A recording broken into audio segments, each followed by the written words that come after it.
म्हणून तायडे सरांना विनंती करतो की त्यांनी आपलं स्थान रणजी यावलीकर सर, माननीय डॉक्टर गिरीशजी खारकर सर, त्याबरोबरच माननीय आणि त्यानंतर माननीय श्री बाबूरावजी चोबितकर काकाजी यांना सुद्धा विनंती करतो की त्यांनी आणि त्याबरोबर कादंबरीचा आज आपण प्रकाशन करतो आहोत. आपल्या सर्व मंडळींचं मी लोकवाङ्मय गृह प्रकाशन मुंबई यांच्या परिवाराच्या वतीनं एक वेळा हार्दिक स्वागत करतो आणि आलेल्या मंडळींचं आपण एक वेळा पुन्हा टाळ्या वाजवून स्वागत करूया. कार्यक्रमाची सुरुवात ही दीपक प्रज्वलन सर सुरुवात करा.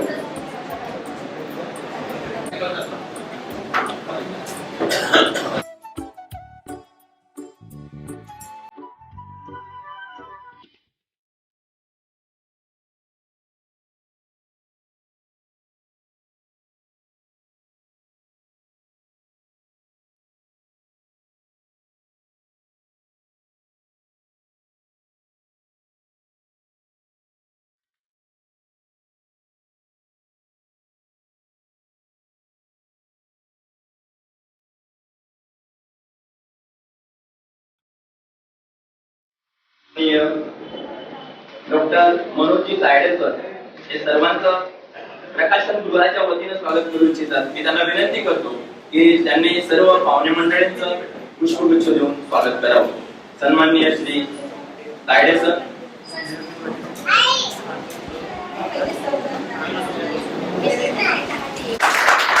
त्यानंतर ज्यांच्या हस्ते आपण विमोचन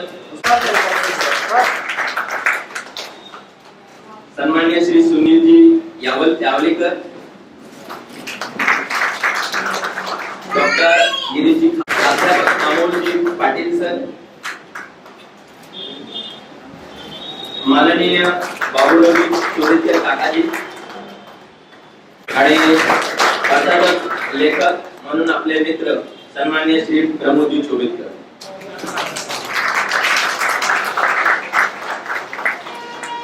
हा जो सोहळा आम्ही आलेल्या पाहुणे मंडळीचं पुन्हा स्वागत करू इच्छितो. तेव्हा मी सर्वप्रथम विनंती करतो की आजच्या कार्यक्रमाचे अध्यक्ष सन्माननीय श्री सुरेशजी आकोटकर यांचं स्वागत आमचे काकाजी बाबूरावजी चोबितकर काकाजी करतील अशी मी त्यांना विनंती करतो.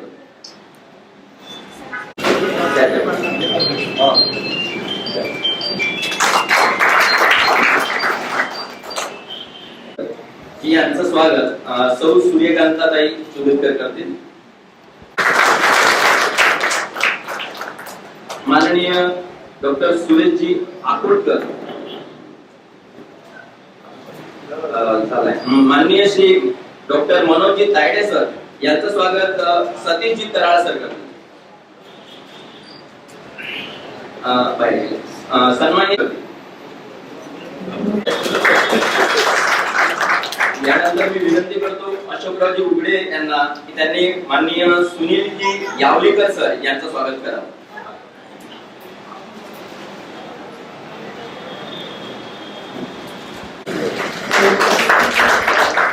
आणि गावच्या जिव्हाळ्यापोटी आमच्याकडे आलेल्या यांना विनंती करतो की त्यांनी डॉक्टर गिरीश खारकर यांचं स्वागत करावं. त्यानंतर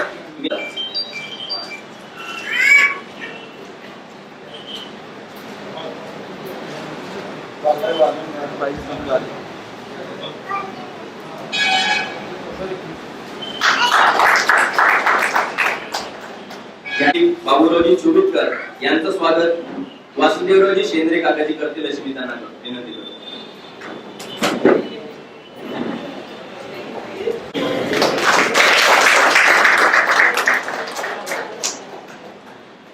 चोबितकर लिखित म्हणून या कादंबरीच्या सोहळ्याला आपण जी सुद्धा एवढी उत्स्फूर्त दाद दिलेली आहे त्याकरता सुद्धा आपलं मनपूर्वक स्वागत करतो.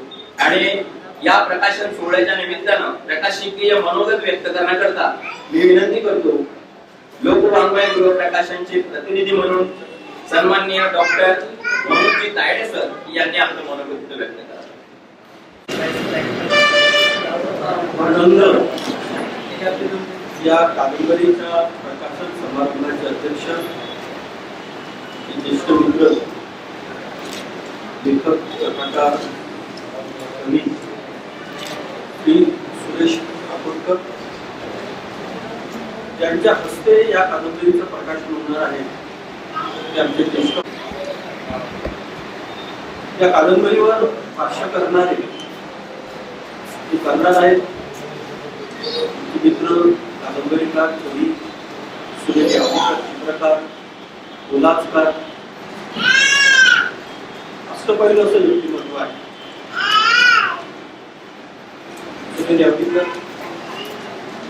माझे मित्र प्राध्यापक डॉक्टर गिरीश खारकर या युनिक अकादमीचे संचालक प्राध्यापक अमोल पाटील, बरेच दिवसापासून त्याची ओळख व्हावी अशी माझी इच्छा होती आणि आज ती इच्छा आणि त्यांच्या अकादमीला या निमित्तानं भेट देता आली. असे श्री अमोल पाटील, मान्य श्री बाबुरावजी चोबीकर, त्यांच्या मनामध्ये जो आनंद असेल त्याच्या हृदयातही मावत नसेल. एका अतिशय अकृत्य अशा सोहळ्याला उपस्थित आहे. त्या कादंबरीला ज्यांनी ते आशीर्वाद दिले उपस्थित आहेत. आमचे ज्येष्ठ मार्गदर्शक प्राध्यापक वसंत आबाजी हाके आणि अर्थातच या कादंबरीचे लेखक असलेले प्रदीप प्रमोद चोवीसकर आणि या ठिकाणी उपस्थित असलेले त्यांचा मित्रपरिवार आणि माझाही मित्रपरिवार, तर माझ्याही मित्रपरिवारातले किमान 50% लोक या ठिकाणी उपस्थित आहेत. आज मी या ठिकाणी वेगळ्या भूमिकेत उभा आहे.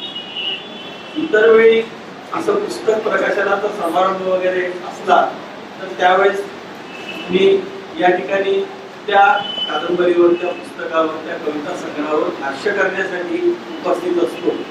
तर आज ते एका वेगळ्या भूमिकेमध्ये या ठिकाणी आलेलो आहोत. आज मी लोकवाङ्मय गृहाचा प्रतिनिधी म्हणून या कार्यक्रमामध्ये उपस्थित आहे आणि लोकवाङ्मय गृहाच्या वतीनं मी आपल्या सर्वांचं मनापासून स्वागत करतो. लोकवाङ्मय गृह प्रायव्हेट लिमिटेड असं या संस्थेचं पूर्ण नाव. ही पुढे एका व्यक्तीची किंवा एका कुटुंबाची अशी प्रकाशन संस्था नाही. आपण सर्व या कुटुंबाचे घटक आहोत. लोकवाङ्मयाचा आणि माझा संबंध हा जवळजवळ 1987 पासून म्हणजे माझं नुकतंच मी पदव्युत्तर पदवी घेतली होती आणि तेव्हापासून या प्रकाशन संस्थेसोबत माझा संबंध आला आणि तेव्हापासून मी या प्रकाशन संस्थेचा लेखक आहे, या प्रकाशन संस्थेचा एक घटक आहे किंवा या प्रकाशन संस्थेच्या संपादक मंडळाचा एक घटक आहे आणि त्या नात्याने ही जबाबदारी माझ्यावर सोपवली. प्रमोद चोबीकर माझ्याकडे आले आणि त्यांनी मला सांगितलं की कॉम्रेड प्रकाश पावडे, आमचे पावडेकर, त्यांचा निरोप आहे की असा असा कादंबरी प्रकाशनाचा समारंभ आहे आणि या समारंभामध्ये लोकवाङ्मय गृहाचे प्रतिनिधी म्हणून आपण उपस्थित राहावं असं त्यांनी कळवलेलं आहे. ते म्हणाले, प्रमोदजी म्हणाले की मी जेव्हा पावडेकरांसोबत बोलतो तेव्हा ते म्हणाले की आमचा अमरावतीमध्ये प्रतिनिधी आहे आणि ते या कार्यक्रमाला उपस्थित राहतील. मी रात्री पावडेकरांना फोन केला आणि पावडेकरांना विचारलं की माझी भूमिका काय, म्हणजे आपण लोकवाङ्मय गृहातर्फे कार्यक्रम जर आयोजित होत असेल तर आपण त्या ठिकाणी आपलं प्रतिनिधित्व केलं पाहिजे आणि म्हणून लोकवाङ्मय गृहातर्फे मी जे पहिल्यांदा स्वागत केलं त्याचं कारण ते होतं की ते स्वागतच मुळात लोकवाङ्मय गृहातर्फे करण्यात आलेलं होतं. मित्रांनो, लोकवाङ्मय गृहातर्फे एखादं पुस्तक प्रकाशित होणं, तो कविता संग्रह असो, कादंबरी असो, समीक्षणात्मक असो, तो स्वतः एक मोठा सन्मान असतो. त्याचं कारण असं आहे की ही प्रकाशन संस्था ही कुणी जवळचं, दूरचं,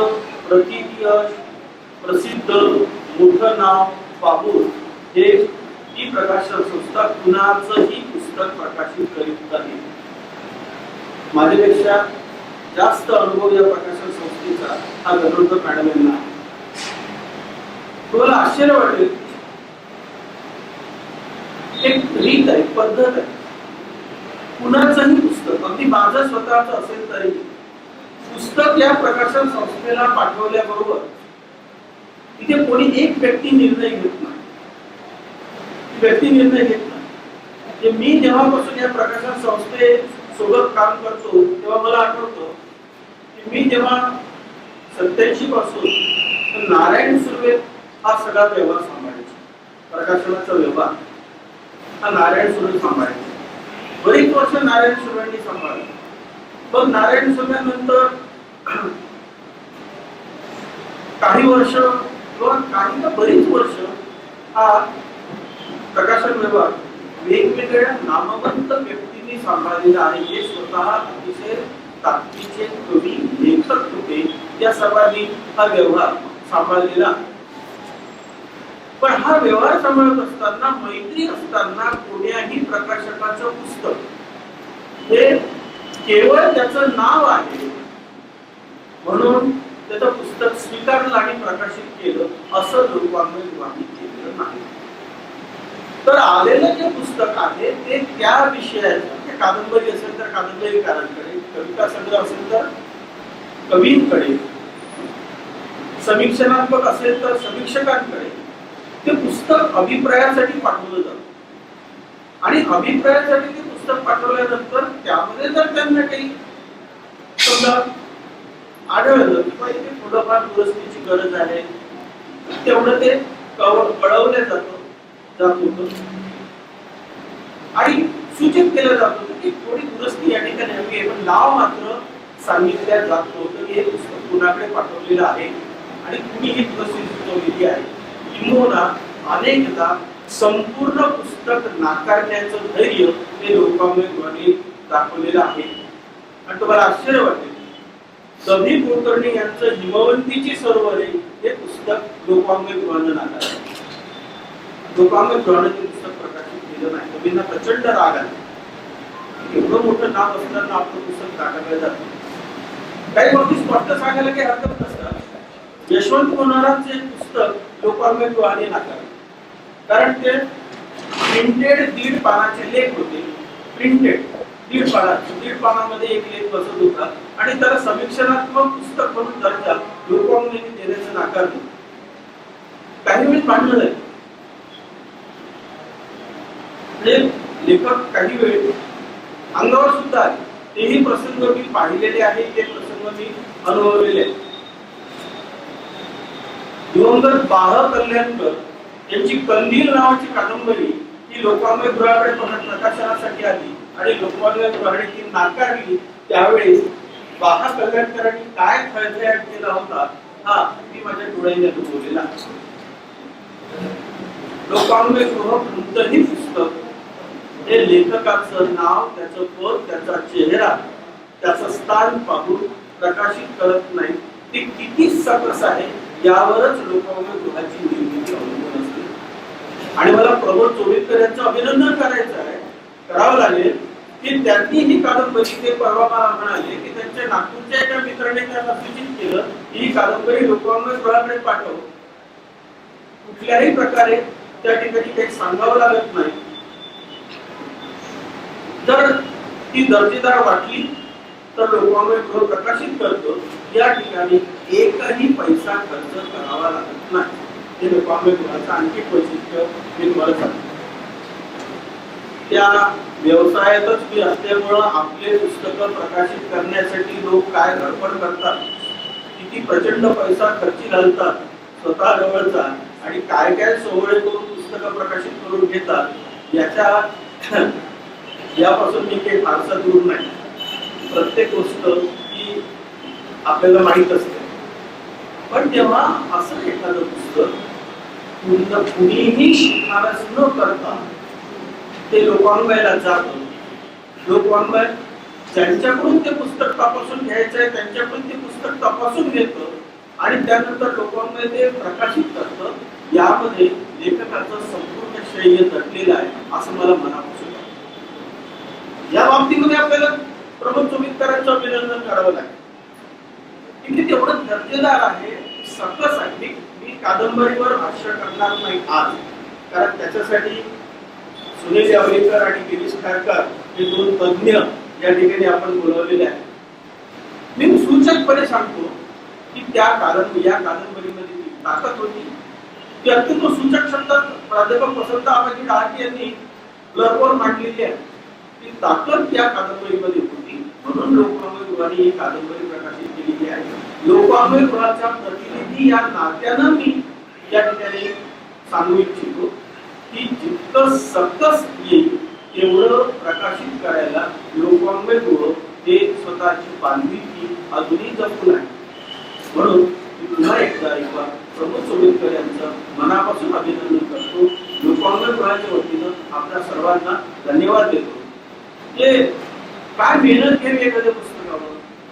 डॉक्टर बाबासाहेब आंबेडकरांवर जेव्हा वसंत आबाजी डहाकेंनी त्यांना विनंती केली लोकवाङ्मयने पुस्तक तयार करावं, बरोबर, त्या पुस्तकातल्या फोटोच्या निवडीपासून आणि त्या फोटो जुने फोटो त्या फोटोला काय किती ताकदीनं आपल्याला अपडेट करता येईल, किती चांगलं त्या पुस्तकाचं दर्जेदार किती करता येईल यासाठी घेतलेले श्रम.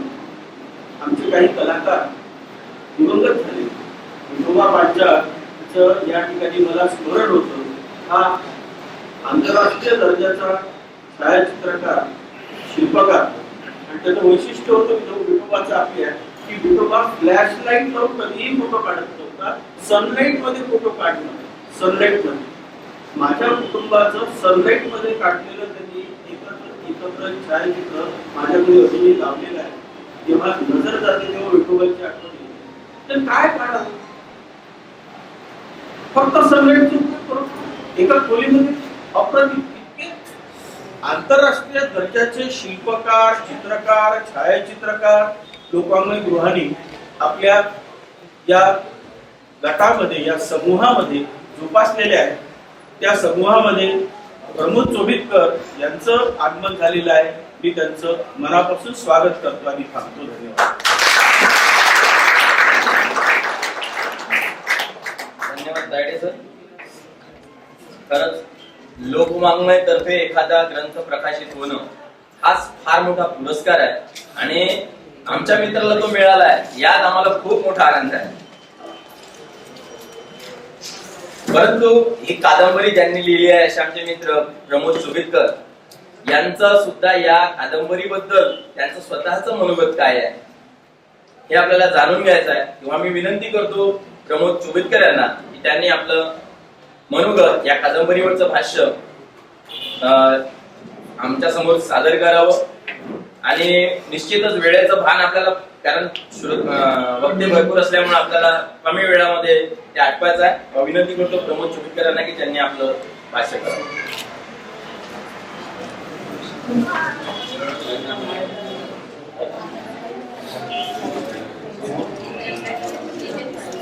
लोकवाङ्मय गृहाचे प्रतिनिधी डॉक्टर मोहम्मद तायडे, माझे बाबा आणि समीक्षक, चित्रकार, कवी सुनीलजी यावलीकर, माझे मित्र गिरीजी खारकर आणि अमोलजी पाटील, आपण सर्व इथे आला त्याबद्दल मी खरंच धन्यवाद देतो आणि आभारी आहोत. खरं म्हणजे मी कादंबरी लेखनाकडे कसा ओढलो माझं मलाही कळलं. मी 7व्या वर्गात जेव्हा होतो तेव्हा मला शेळक्यांची माय भेटली आणि ती आम्हाला कथा होती 7व्या वर्गात. ती कथा वाचल्याच्या नंतर लक्षात आलं की आपली माय याच्यापेक्षा वेगळी नाही, आपली माय अशीच आहे आणि घरोघरी अशी माय दिसायला लागली.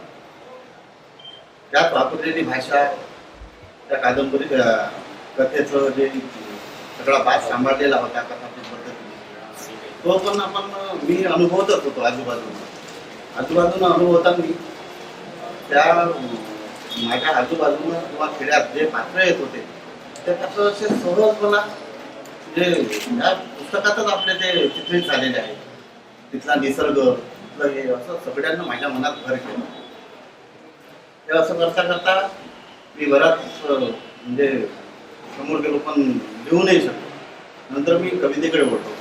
कवितेच्या अंगाने विचार करता करता असं सहज लिहायला गेलो की मी कथा लिहिली होती आणि कथेचा मी कथा लिहायचो. कथेच्या नंतर जेव्हा माझा एक वेळेस लक्षात आलं की ही आपण जे लिहितो आहे ही कथा नाही ती, कारण की ती इतकं लिहूनही ते संपायचे नाही. मला वाटतं की ही कथा नाही, तिचा परीख मोठा आहे. त्यावेळेस मी ते लिहिलं तर ती माझी पहिली कादंबरी होती. गोष्ट तशी वेगळीच नाही. ती लिहिल्याच्या नंतर बराच कालावधी गेला आणि मला एक विषय सुचला. मला वाटलं की आपण आपल्या काकाच्या जीवनावर थोडंफार लिहावं. ती पण ग्रामीणच भाषेत होतं तर ते लिहावं असं वाटलं आणि मी काकाकडून त्याच्या टिप्स घेतलं, म्हणजे माहिती संकलित करून घेतली. सगळं करून घेतलं. खूप विचार केला आणि आता लिहायची हे ठरवले सुद्धा. त्या दिवशी बसलो मी आणि मी खुर्चीवर बसलो असताना 11 वाजता जवळपास मी 11 वाजता रात्रीला बसलो होतो आणि मी विचार करता करता इतका विचारात डुबून गेलो की मी 4 वाजता तिथून उठलो. तेव्हा माझ्या डोक्यात ही कादंबरी होती. जे लिहायचं ते सगळं माझं काय झालं. मग मी ती लिहिली. ते लिहिता माझ्या एक लक्षात आलं की असं जे सूत्र आहे ते सूत्रच फक्त मी तेवढं बांधून ठेवलं. यात येणारे पात्र, येणारा निसर्ग हे सगळं फक्त ओघाओघाने येत गेलं. तिथला जो निसर्ग आहे, नदी आहे, नाल्या आहे, तिथले म्हणी वाक्प्रचार, भाषेचं जो वैशिष्ट्य होतं ते भाषा सुद्धा मला वेगळ्या अर्थाने शिकावी नाही लागली. ती जन्मजात आणि म्हणजे सरावानं म्हणा त्याच्यापेक्षा मी ती भाषा जगलो. त्या कारणानं मी ती सहज सोप्या पद्धतीनं लिहू शकतो. बाकी माझा त्याच्यात काहीच आहे नाही. परंतु पात्र जेव्हा त्याची निर्मिती येत आहे, पात्रांच्या बाबतीत जेव्हा मी विचार करायला लागलो तेव्हा कधी कधी असं होत होतं की ते पात्र इतकं मुसंडी मारून उसळून यायचं की त्याची मागणी वेगळी असायची. मी जे ठरवलं होतं ते ठरवणं माझं बाजूला राहिलं आणि पात्राच्या मागणीनुसार, त्या कथानकाच्या गरजेनुसार त्याचं विकसित होणं मला अत्यावश्यक होतं. त्या कारणानं मग मी पायाखाली बराच प्रदेश घातला, त्याच्यासाठी माहिती गोळा केली, थांबलो सुद्धा. असं करता करता ते पात्र मी विकसित करत गेलो. त्या पात्राची ही सगळी बोलीभाषेची याची त्याची सगळी जी जाण आहे ती त्या अनुषंगाने केली. पुन्हा एखादं मुल जर हुशार निघालं तर मायबाप इस्टेटकडून सुद्धा त्याला शिकवतात. अगदी त्याप्रमाणे त्या कादंबरीच्या पात्राची जेव्हा मागणी हे झाली तेव्हा मला तो विचार करावा लागला आणि मी जे मनाशी ठरवलेलं कथानक होतं त्याच्यात वेळेवर सुद्धा बदल करावे लागले आणि त्याच्या मागणीवर त्या व्यक्तिमत्वाच्या विकसन महत्वाचं वाटलं. माझी फक्त मी एकच जबाबदारी यात सांभाळली आहे. मी सगळं हे ओघाओघानं लिहिलं आहे.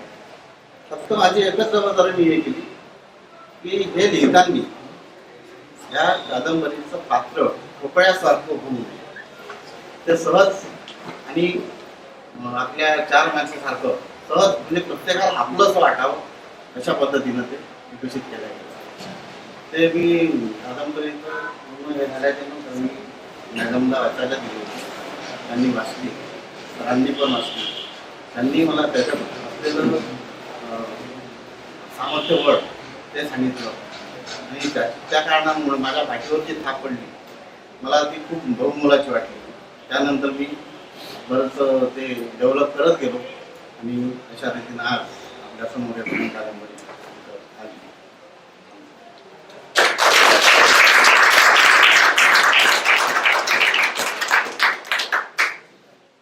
हॅलो,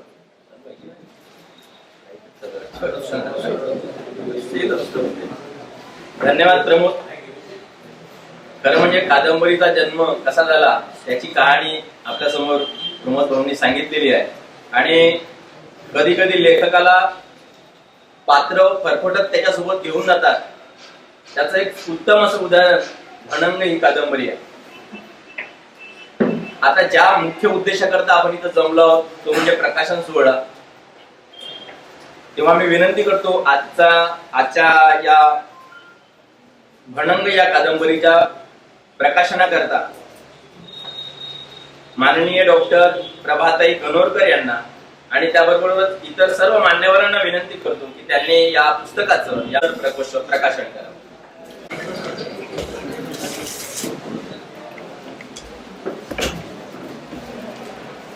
आणि या सोहळ्याला मला वाटतं पावसानं सुद्धा हजेरी लावली आहे, ही सुद्धा फार चांगला योग आहे.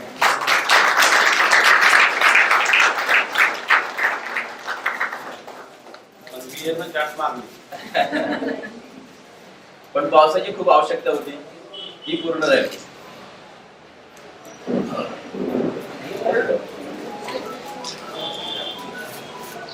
आपण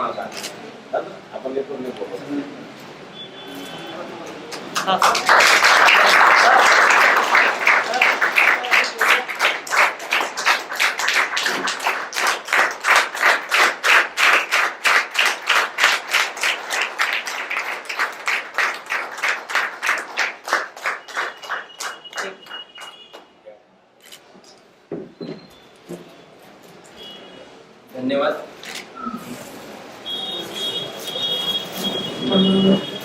यानंतर मी आमंत्रित करतो या कादंबरीवर भाष्य करण्याकरता सन्माननीय डॉक्टर गिरीशजी खारकर सर यांना, की त्यांनी आपलं या कादंबरीवरचं भाष्य करावं.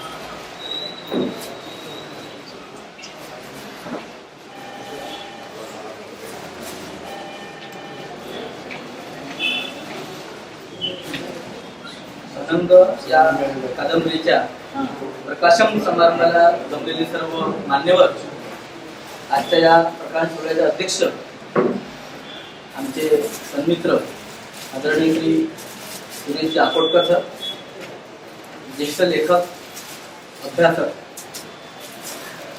ज्यांच्या हस्ते नुकतंच आमचे मित्र प्रमोद चोबितकर यांच्या कादंबरीचं प्रकाशन झालं, अशा ज्येष्ठ कवयित्री, लेखिका आणि समीक्षक डॉक्टर प्रभाताई गणोरकर, या प्रकाशन सोहळ्याला आपल्या सर्वांच्या समोर उपस्थित असलेले लोकवाङ्मय गृह मुंबईचे प्रतिनिधी संत गाडगेबाबा अमरावती विद्यापीठाच्या मराठी विभागाचे प्रमुख डीन म्हणून राहिलेले डॉक्टर मनोज तायडे सर, निवासी उपजिल्हाधिकारी यवतमाळचे, त्याचबरोबर आदरणीय कादंबरीकार, कवी, चित्रकार आमचे मित्र सुनीलजी यावलीकर,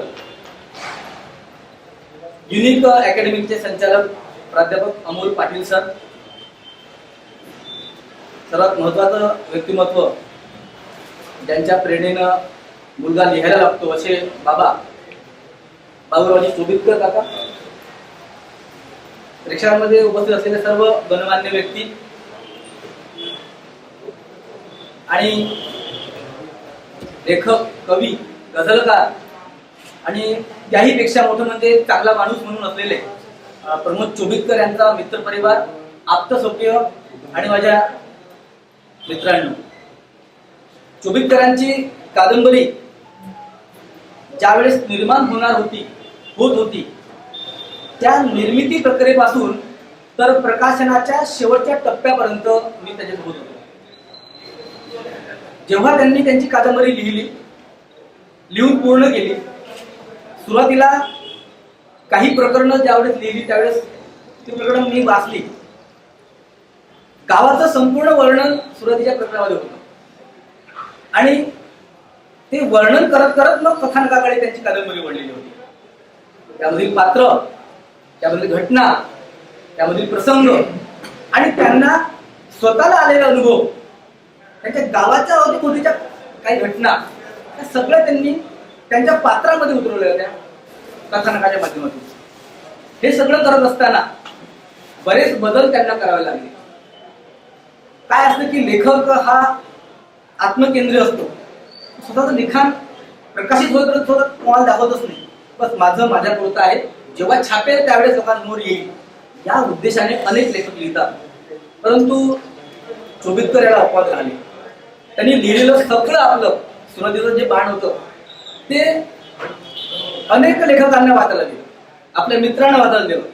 ज्यांना कादंबरीचा क समजत नाही असे मित्रांना त्यांनी वाचा दिलं, वाच त्यात काही समजते का म्हणून.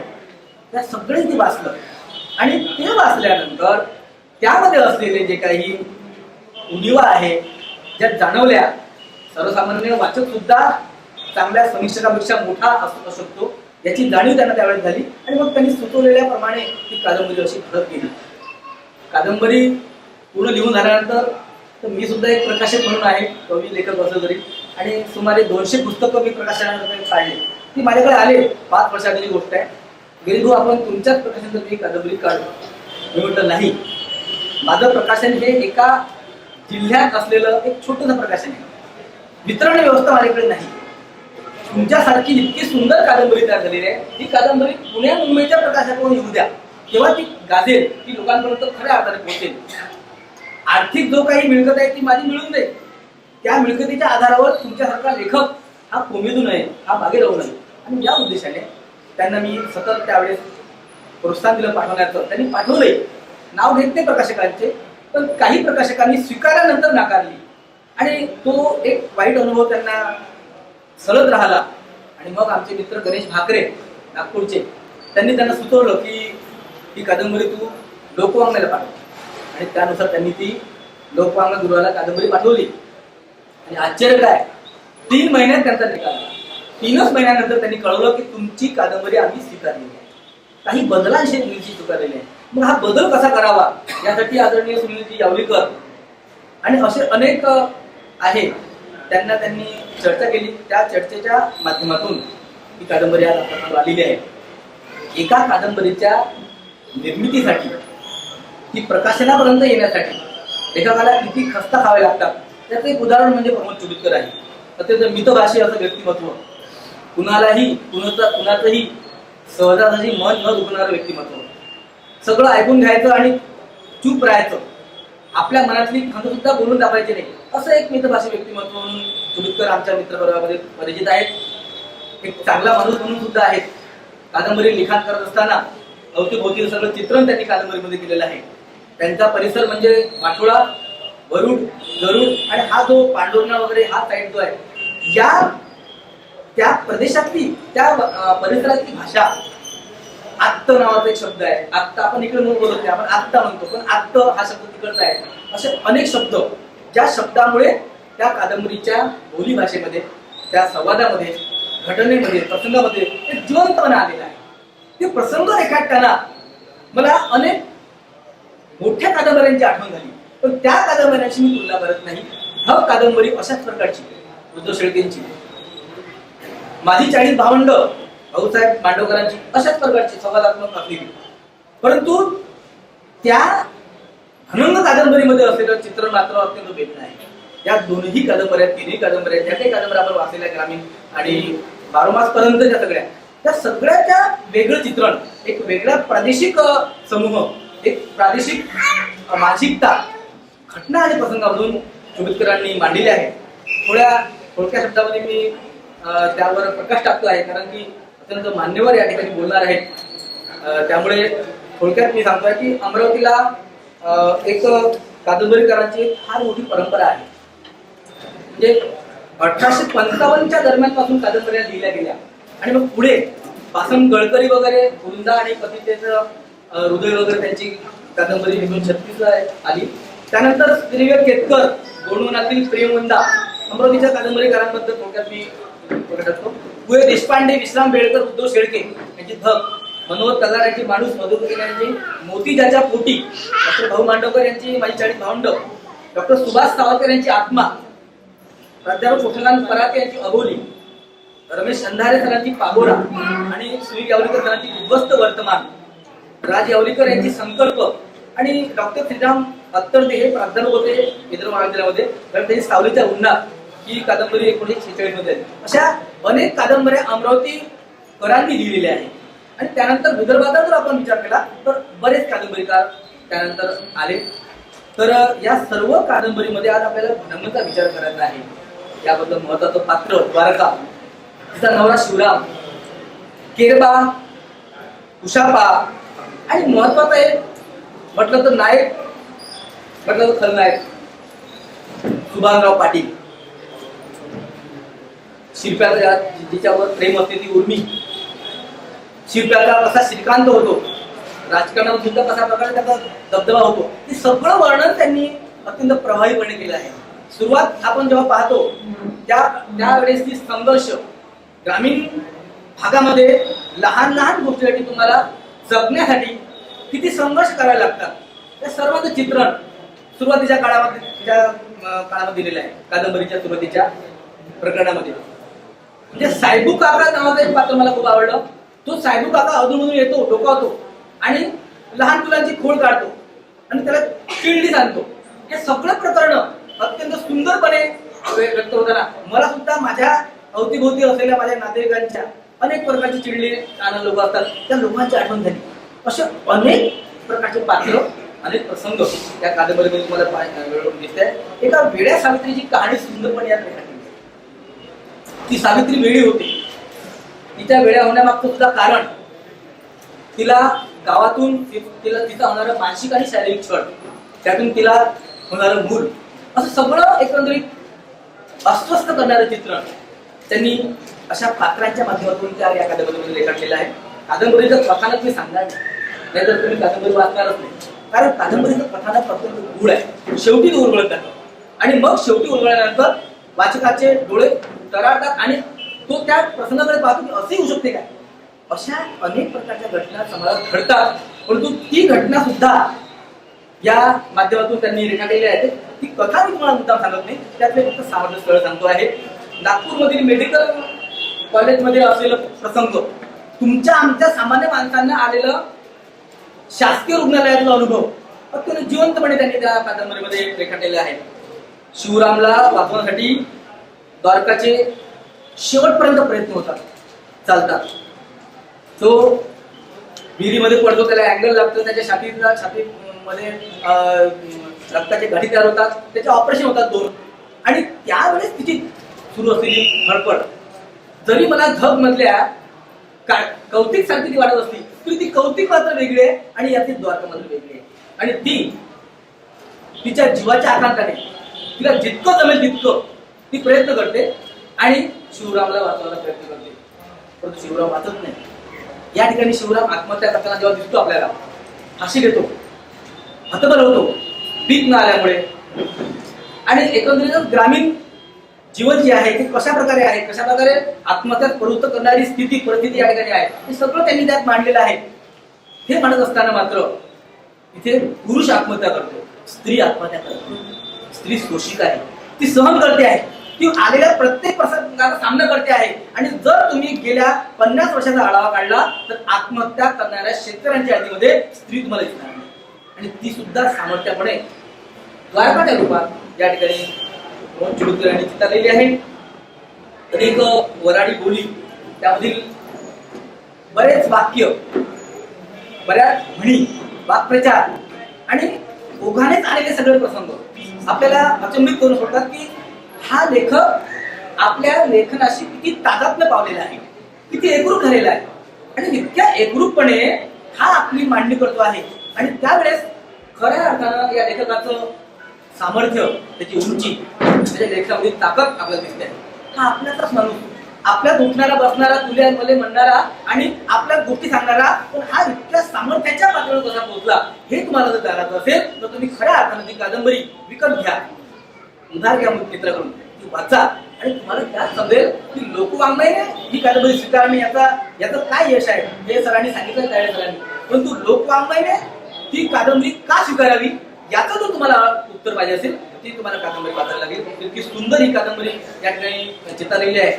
म्हणजे काही वाक्य तुम्हाला तुम्ही पहा कसे वाक्य यातले सुंदर आहे की साधे साधे वाक्य आलेले आहे. पान नंबर 70 वर आलेले एक वाक्य की पुराचं पाणी डोळ्या देखत वाहून जावं तसा भूतकाळ नजरे पळून सरकत होता.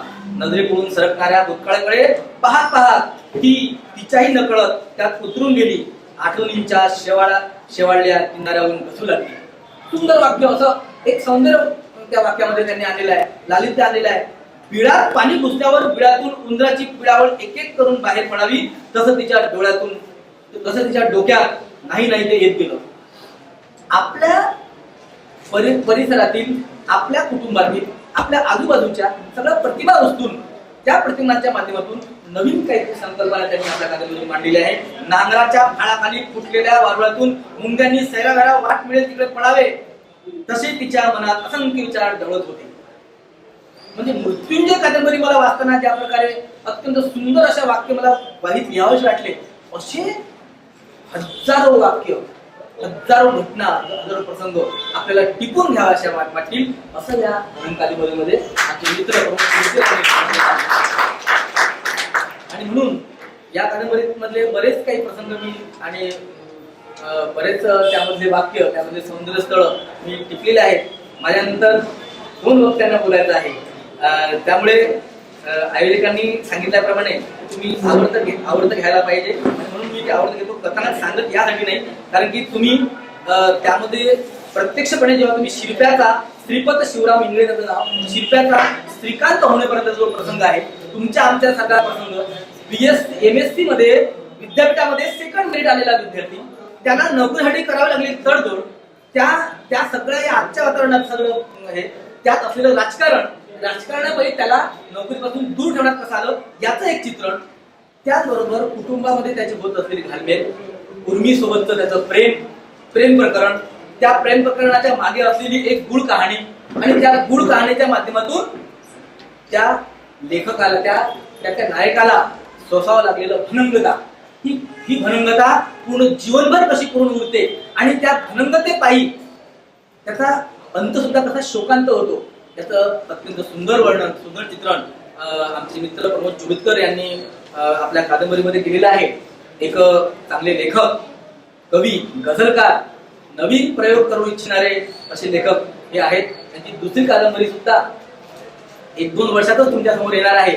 या कादंबरीचं सर्व वाचकांनी, समीक्षकांनी, अभ्यासकांनी, मित्रपरिवारांनी, आप्तसखीयांनी अत्यंत दमदारपणे स्वागत करावं अशी मी माझ्या मनापासून या ठिकाणी इच्छा व्यक्त करतो आणि माझं लांबलेलं थांबवतो.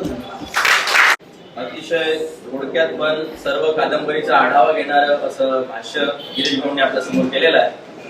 आणि वेळ पाहता आणि वातावरण पाहता सुद्धा आपल्याला आटोपतं घ्यायचं आहे, तेव्हा मी यानंतर आमंत्रित करतो माननीय सुनीलजी यावलीकर सर यांना, की त्यांनी आपलं या कादंबरीबद्दल भाष्य करावं. त्यांच्या हस्ते प्रकाशन झालं. आदरणीय मनोहर मॅडम, अध्यक्ष लोककाँग्रेसचे प्रतिनिधी मनोज सरडे, गिरीजी कारकर, विनोद पाटील आणि बाबूरावजी चोबितकर. आणि या ठिकाणी मला सर्व जाणीव आहे, कारण इथे बसताना मी पूर्णतः बोला झालेलो आहे.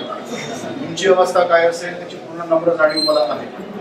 याही अवस्थेत तुम्ही पूर्णतः पेशन्स टिकून ऐकण्याच्या मानसिकतेत बसलाय, मी खरं म्हणजे पहिल्यांदा तुमचं मनापासून अभिनंदन करतो. सर्व मी बाकी कुठल्याही महत्वाच्या वेगळ्या गोष्टीकडे जाणार नाही. मी कादंबरीच्या अनुषंगाने तुमच्यासोबत काही गोष्टी बोलणार. प्रमोद चोबितकर यांची भनंग कादंबरी आली, त्याचा मी पहिला वाचक 3 वर्षांपूर्वीचा, त्याच्या अगोदर कदरकर मॅडमांनी वाचलेली, नंतर मग अधिक चर्चा, नंतर ती आता तुमच्या समोर आली. आणि तुम्ही सर्वजण ज्यांची आर्थिक क्षमता आहे ते सर्व स्टॉल समोर मांडलेला आहे, विकत घेऊन वाचावी ही नम्र विनंती. त्याचं कारण असं आहे, कारण वऱ्हाडी आपली बोलीचा अभिमान, अस्मिता वगैरे हा बाबी जाऊ द्या सर्व, त्या तत्कालिक तकलादू बाबी आहे, त्याला खूप मोठं स्थान द्यायची गरज नाही. परंतु आपली बोलीभाषा, ज्या बोलीभाषेतून आपण समग्र पद्धतीनं मुळापासून व्यक्त होतो, ती आपली बोली आहे. आणि प्रमोद चोबितकर भणंगच्या माध्यमातून समग्र मेंदूच्या तळापासून व्यक्त झाले आहेत, कारण वऱ्हाडीच्या माध्यमातून त्यांनी ती पूर्ण स्वतःचे अनुभव जिवंत केलेले आहेत. हे प्रसंग खूप कवी लेखकांच्या, ज्यांनी बोलीभाषेचा उपयोग आपल्या कादंबरी लेखनामध्ये केला, कथा लेखनामध्ये केला, अशा खूप कमी लोकांच्या लेखनामध्ये आलेला आहे. मी नावं घेतो या ठिकाणी. उद्धव शेळकेंची धग आहे, मनोहर तल्लारांची माणूस आहे, पुरुषोत्तम बोरकरांची मेड इन इंडिया आहे, बाबाराव मुसळेंची वारुळ आहे, आल्या आल्या दुधुदे आहे. पण त्याची एक मर्यादा आहे, ती मर्यादा तुलना आपण करणार नाही या ठिकाणी. सदानंद देशमुखांची बारोमास आहे. या सर्व कादंबऱ्यांमध्ये त्या प्रदेशात बोलली जाणारी बोली भाषा अतिशय सक्षमपणे ताकदीनं वापरलेली आहे आणि तितकाच भाषेचा ताकदीचा उपयोग प्रमोद सोबितकरांनी आपल्या भणन कादंबरीमध्ये केलेला आहे. ती भाषा बदलत जाते, काळ बदलत जातो, भाषेमध्ये नवीन शब्द येतात. आपल्या वऱ्हाडीमध्ये भरपूर प्रमाणामध्ये इंग्रजी शब्द आलेले आहेत. आपल्या वऱ्हाडीमध्ये मुसलमानी बोलीतले काही शब्द आलेले आहेत. वऱ्हाडीचे संस्कार तिकडे झालेले आहेत. तीही भाषा प्रमोद सोबितकरांच्या भणन कादंबरीमध्ये अतिशय सक्षम पद्धतीनं आलेली आहे. भाषिक अर्थानं अतिशय महत्वपूर्ण दस्तऐवज या अर्थानं या कादंबरीकडे पाहता येईल, इतकी महत्वाची ही कादंबरी आहे. मी त्या कादंबरीशी पुण्या कादंबरीची तुलना करणार नाहीये, कारण प्रत्येकाचा वर्णविषय वेगवेगळा आहे. धगचा वर्णविषय वेगळा आहे, धगची शोकांतिका वेगळी आहे, ती अतिशय उंच पातळीवरची आहे. भणमची शोकांतिका आहे व्यक्तिगत पातळीवरची. बारोमाची शोकांतिका शेतकऱ्यांच्या जगण्यातली. पण हे जरी असलं, कथावस्तू वेगवेगळ्या असल्या, कथावस्तूची मांडणी वेगवेगळी असली, त्याचा शेवट वेगळा असला, शोकांतिका आहेच पण त्याचा मांडणीची पद्धत वेगळी असेल, परंतु भणनमध्ये समकालीन वास्तवाला पक्क मुठीत भणनकार प्रमोद सोबितकरांनी पाहून ठेवलेला आहे. आजचं वर्तमान जर समजून घ्यायचं असेल, वऱ्हाडातला, आपल्या अमरावती जिल्ह्यातला, नवे विदर्भातला, तिथली मानसिकता, तिथलं जगणं, तुम्ही ते वाचताना कादंबरी, ही तर आपलीच भाषा आहे, ही तर आपलंच जगणं आहे, हे तर आजचंच आहे. आपलं असं करता करता ते आजचं वर केव्हा पोचते कळत नाही. म्हणजे तेव्हा ऍटो नव्हते, तेव्हा धग कादंबरीमध्ये दिवसाच्या स्टँडवरती ऍटोला सुमणी देत असतात, हे नव्हतंच. सायकल रिक्षा होत्या, या टंगे होते. आता सरळ सोबितकर आपल्या याच्यामध्ये लिहितात की वरुडमध्ये मग ऍटो चाललाय, त्याचा मित्र असतो चंदू नावाचा ऍटोवाला. ऍटो सुरू होत नाही, तो ऍटोला सुमणी देतो. तर सुमणी म्हणजे काय, पटकन तुम्हाला सर्वांना कळलं. सुमणी ऍटो असतो रॉकेलवरती, तो सुरू होत नाही म्हणून त्याच्यात पेट्रोल टाकतात, पुन्हा किक मारतात, ऍटो सुरू होतो. हे जे समकालीन वास्तव आहे, इतकं बारीक सारीक तपशिलासह त्यांनी अतिशय सुंदरपणे पकडलेले आहे. भाषिक ठेवा आहे. वर्णनाची पद्धत, वर्णन कसं असावं. लेरा चरित्रामध्ये माहीम भटांनी ज्या लीळा लिहिलेल्या आहेत चक्रधरांच्या, त्या लीळांचं वर्णन माहीम भटांनी लिहिलं. नागदेवाचार्य अनुभव सांगायचे आणि ते जे लिहिलं, किंवा गोविंद प्रभू चरित्रामध्ये जाईल व माये, करील व माये, जैन हो म्हणे, हे आताही आपल्याकडे तुला माहीत म्हणे बाई, असं करायला लागतं म्हणे बाई, हे जे शब्द आहेत, ते जे मूळ शब्द आहेत आपल्या वऱ्हाडीतले, लीळा चरित्रातले, ते आजही आपण आपल्या सर्वसामान्य शेतकरी कुटुंबात, मजूर कुटुंबात, गावकीच्या कुटुंबात बोलताना बायांच्या बोलण्यामध्ये दिसतात. तीच पद्धती, तीच व्यक्त होण्याची पद्धती, तीच वर्णनाची पद्धती, त्या वर्णनाच्या पद्धतीचं बोट प्रमोदच्या अभ्यासाने, त्यांच्या एकंदर जगण्याकडे पाहण्याच्या दृष्टीने त्यांना आलेलं आहे आणि ते अत्यंत सक्षम पद्धतीने या ठिकाणी मांडलेलं आहे. गडे हो, एकच मनापासून सांगायची गोष्ट, ही कादंबरी का वाचायची म्हणून असं घ्यायला सांगितलं. 295 पानाची कादंबरी 200 रुपयाची. का वाचायची? का वाचायची तर स्वतःचं जगणं, स्वतःची रूट, स्वतःची मुळं, गावखेड्यातली मुळं जर तपासून पाहिजे असतील आजच्या तारखेमध्ये, तर प्रमोद सोबितकर वाचलाच पाहिजे, त्याला पर्याय नाही. कारण प्रमोद सोबितकर हा लेखकाचा लेखकराव होणारा माणूस नाही, तो रूटचा माणूस आहे. त्याच्या लेखकीय परिभाषेत सुद्धा तो सांगतो की मला हे करायचं आहे, मग दिसलं असं करतोय. अहंकाराचा वारा न लागो राजसा ही भूमिका त्याची आहे. मी त्याला म्हटलं राजा प्रकाशन समारंभ घेरे बाबा, काहीतरी करू. नाही, रामपुष्प आपोआप त्याचा वास्प सरतो, तर त्याचं म्हणणं होतं. असू दे, पण या निमित्तानं ठीक आहे, उशीर लागला ना, आपण लवकर पोहोचू दुकानपर्यंत. ही जाणीव त्यांच्या कादंबरीमधून पानापानावर दिसते. सामाजिक मूल्य जर घेतलं तर परिवर्तन वगैरे हा विषय त्यांच्या कादंबरीत नाही.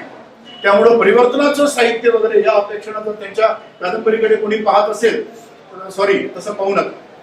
बदल नाही, जे जसं आहे तसं.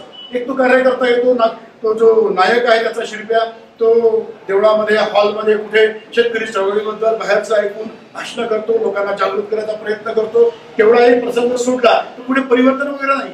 तेवढं परिवर्तनासाठी काय केलं कादंबरीनं, असे कृपया प्रश्न विचारू नका. त्यांनी मांडलं आहे हे असं आहे. हे कोण ही वस्तुस्थिती अशी आहे, कोण बदलवली, कोण घडवली, समाजाला घडवली. समाज कसा बनतो, माणसांचा बनतो. हे बदलाला कारणीभूत कोण आहे, असं घडायला कारणीभूत कोण आहे, हाच आहे. सुभान पाटील त्याच्यात येतो. तो खलनायक वगैरे हा जुन्या कन्सेप्ट बाजूला करतो. आपण सिनेमा पाहिजे सवय आपल्याला, सिनेमा पाहून आपण कलाकृतीची मतं बनवतो. म्हणजे सिनेमात हिलन असतो, हिरो असतो.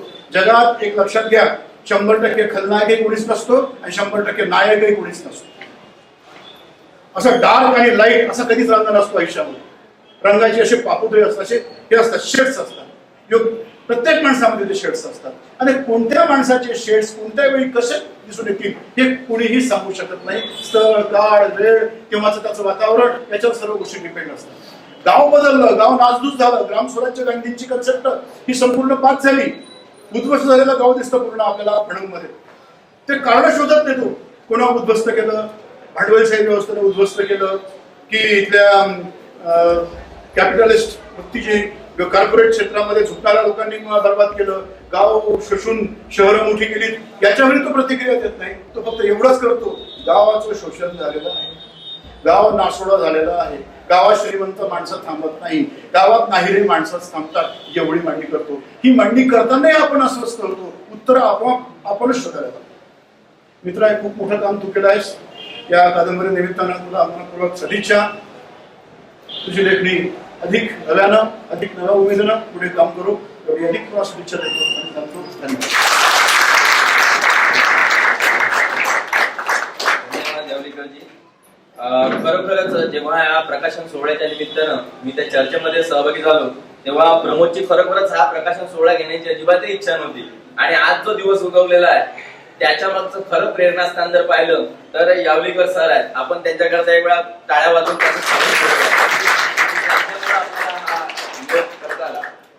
यानंतर हा थोडा कार्यक्रम उरलेला आहे आणि तुमचं सुद्धा खूप अभिनंदन करावं असं वाटतं याकरता की एवढ्या मोठ्या गरमीत आणि एवढ्या निष्ठेनं आणि एवढ्या आस्थेनं तुम्ही इथं बसून आहात. ते तुमचं प्रेम मी त्याचा निश्चित स्वीकार करतो प्रमोद सुबितकर यांच्या वतीनं. आणि यानंतर आपलं मनोगत व्यक्त करण्याकरता मी माननीय प्रभाताई गणोरकर यांना विनंती करतो की त्यांनी आपलं मनोगत ज्यांच्या हस्ते या कादंबरीचं प्रकाशन झालंय त्यांना विनंती करतो. माईक नसल्या नाहीच आहे.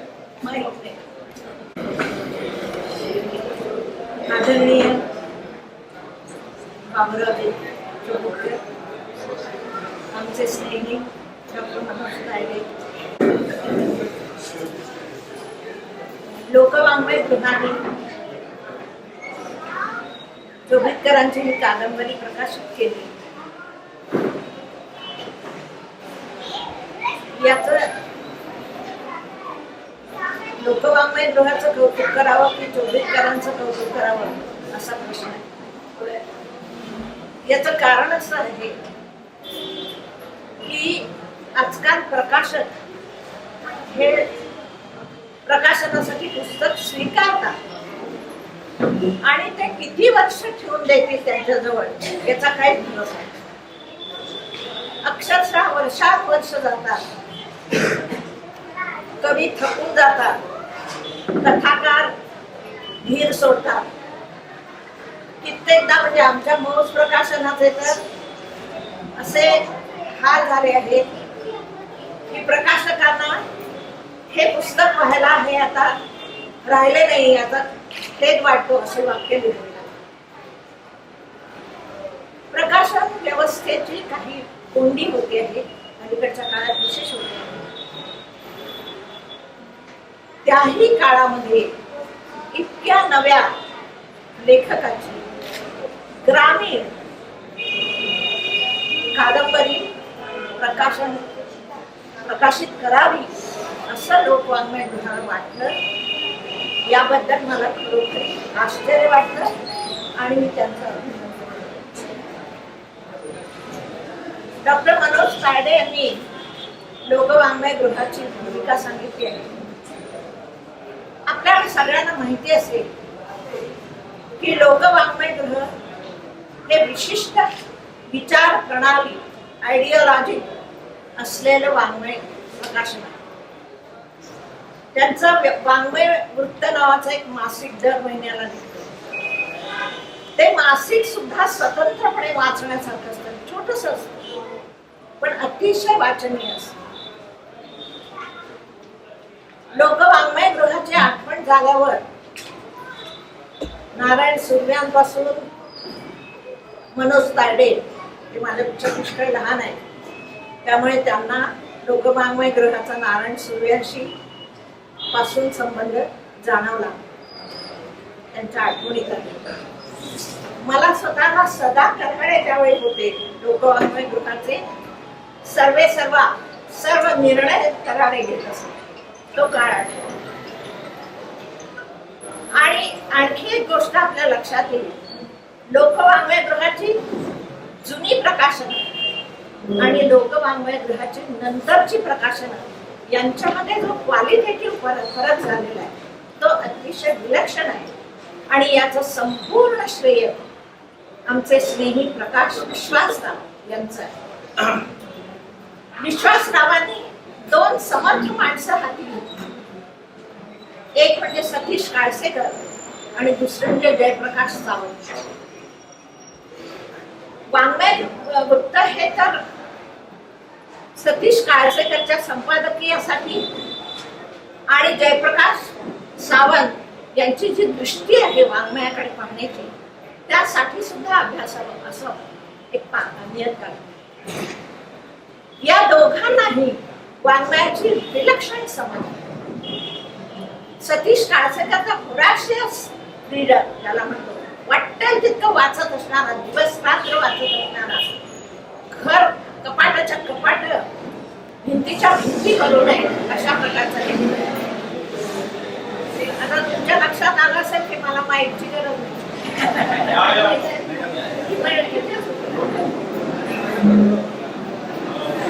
ती वाङ्मय दृष्टी असलेलं ते सत्याचं प्रकाशन खारकरांनी या विचारांनी सांगितलेलं आहे.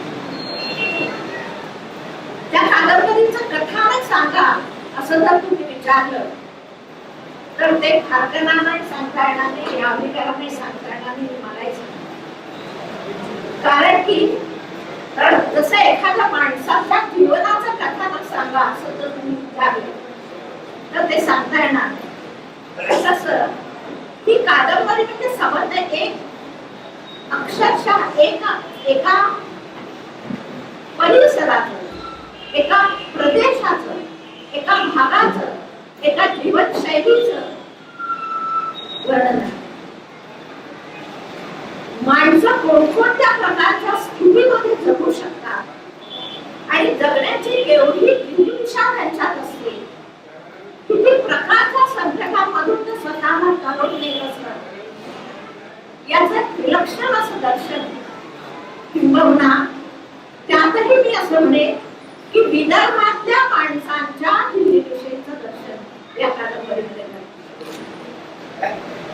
हा जो प्रदेश आहे त्या प्रदेशाची स्वतःची काही वैशिष्ट्य आहे. एकतर बहुतेक सगळा प्रदेश हा कोरडवाहू जमिनीचा, सगळं पीक पाणी हे पावसावर अवलंबून आहे आणि त्यामुळे निसर्गाच्या लहरीवर या प्रदेशातल्या माणसांचं जीवन चाललेलं असतं. ही जी निसर्गाची लहर आहे, कधी भयानक पूर येतो, कधी ऐन कोंब फुटायला आलेलं असं पीक असतं आणि पाऊस मृग नक्षत्राचा एक पाऊस पडला, छोटे छोटे कोंब उगवले की गायब होतो. कधी भयानक थंडी पडते आणि तूर तिथल्या तिथे दगडून जाते. अशा प्रकारचा हा जो लहरी आणि तो विदर्भातला निसर्ग आहे तो या कादंबरीमध्ये फार विलक्षण पद्धतीने जिवंत होता. आणि या निसर्गाबरोबर कमालीच्या दारिद्र्यासह जगणारी माणसं आहेत. कुठेही आपल्याला त्या जगण्याची जी तऱ्हा आहे ती आपल्याला चैन पडून देत नाही. अतिशय गरिबीत माणसं जगतात आणि तरीही हा जो कादंबरीचा मध्यवर्ती नायक व्यक्तिरेखा अशी त्या नावाचा आणि त्याची आई ही कादंबरी वाचताना धग कादंबरी आठवते ते अगदी स्वाभाविक आहे. कारण त्या कादंबरीच्या माध्यमातून व्यक्तिरेखेमध्ये त्या कादंबरीची नायिका जी आहे ती महत्वाची आहे आणि तिची सगळी जी धडपड आहे आपल्या मुलांना शिकवण्यासाठी चाललेली ती व्यक्त झाली आणि त्यातून भयानक अशा प्रकारच्या शोकात गेला केवळ गरिबीमुळे आणि नियतीमुळे. म्हणजे नवरा आळशी असतो, त्याच्या कोणत्याही धंद्याला त्याला यश मिळत नाही आणि मग त्याला महारोग होतो, तो निघून जातो. त्याच्या सगळ्या त्यातल्या घटना आहेत घरमधल्या. त्यापेक्षा अधिक दारुण घटना या बाईच्या नशिबाला आलेली. किंबहुना मानवी जीवनात जितक्या प्रकारचे दुःख येऊ शकतील तितकी दुःख या कादंबरीमध्ये कादंबरीची माणसं अनुभवतात आणि ती दुःख अगदी सुद्धा मला असं वाटतं की हा विदर्भातल्या प्रदेशाचा आणखी एक विषय. आपल्या विदर्भाने ज्या प्रकारची शैक्षणिक प्रगती करण्याची धडपड केली आणि त्याला डॉक्टर पंजाबराव देशमुखांसारखी व्यक्ती ही अक्षरशः आपल्याला मिळाली, त्यामुळे इतक्या शाळांची कॉलेजेस मिळाली. परंतु त्या शिकणाऱ्या मुलांमध्ये नंतर भयानक अशा प्रकारचं नैराश्य यावं, फ्रस्ट्रेशन यावं, अशा प्रकारची समाज व्यवस्था देखील याच विभागात अधिक जास्त तीव्रपणे अनुभवाला येते. शेती विकून माणसं आपल्या मुलांना शिकवत आहेत, नोकरीला लावतात. या शेतकऱ्याला नोकरी लागू शकत नाही कारण की त्याच्याजवळ वशिला नाही, त्याच्याजवळ द्यायला पैसा नाही. हे जे वास्तव आहे सर्व प्रकारचं निसर्गाने त्याच्या लहरीने उद्ध्वस्त केलेले आयुष्य. प्रचंड पूर येतो आणि त्या सगळ्या माणसांना ती घरदार सोडून कुठेतरी राहायला भाग पाडलं जातं.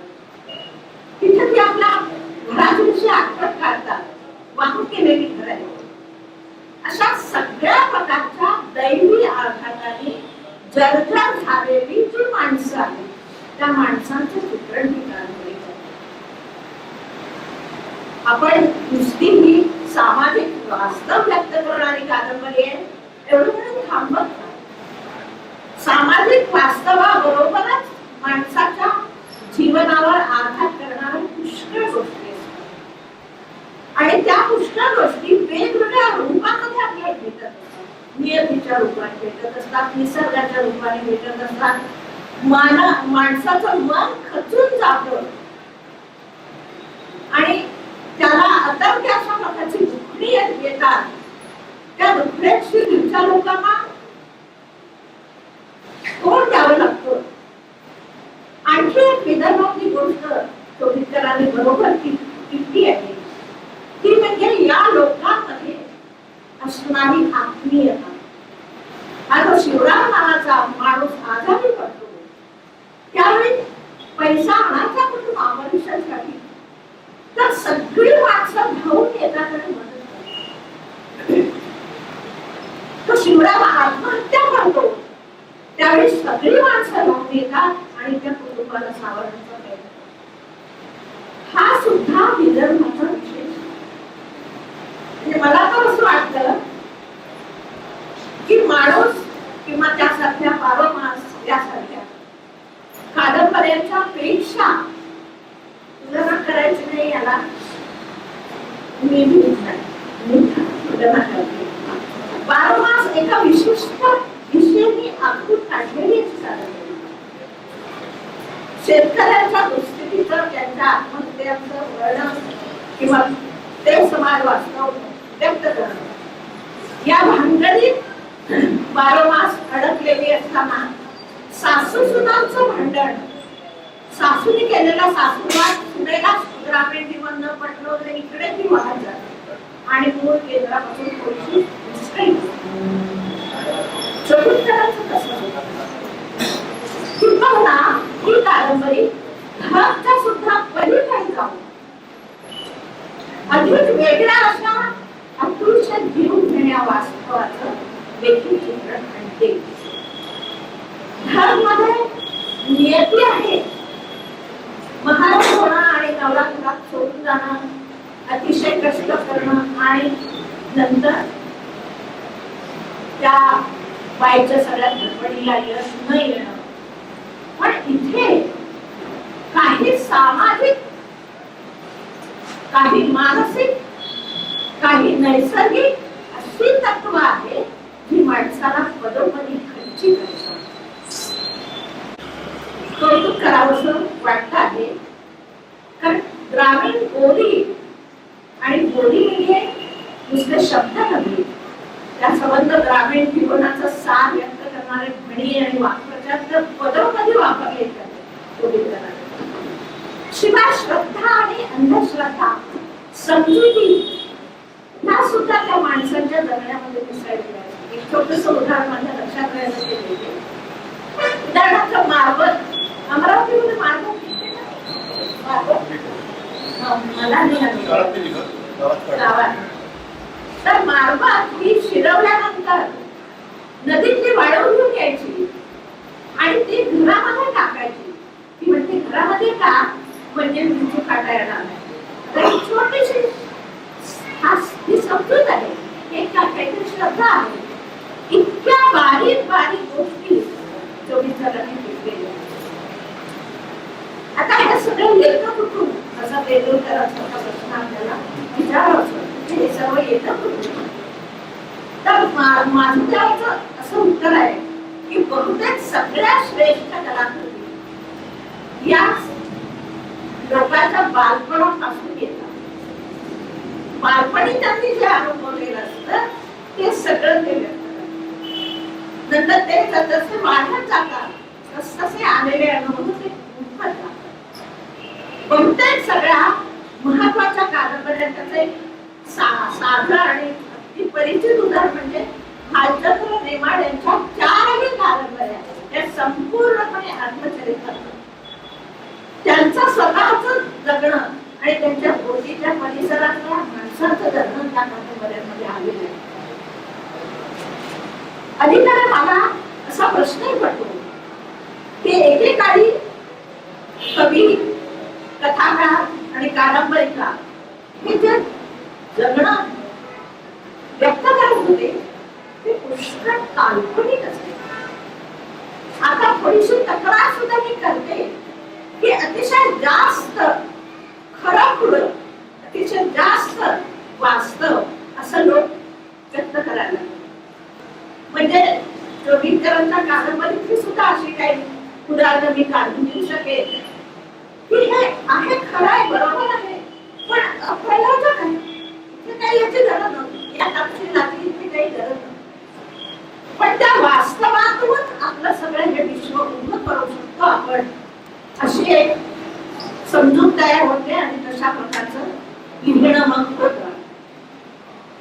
तर हे ग्रामीण वास्तव, ग्रामीण जीवनाचे काय होतं, ग्रामीण माणसाच्या जगण्याची धडपड, ग्रामीण माणसाचं शोषणं आणि पराभूत होणं आणि त्या पराभूत होण्याला असणारी अनेक प्रकारची कारण, या सगळ्यांचं असं संमिश्र आणि तरीही कुठेही जीवनाचं सूत्र न सोडणार असं विश्व जोगीकरांनी व्यक्त केलेलं आहे.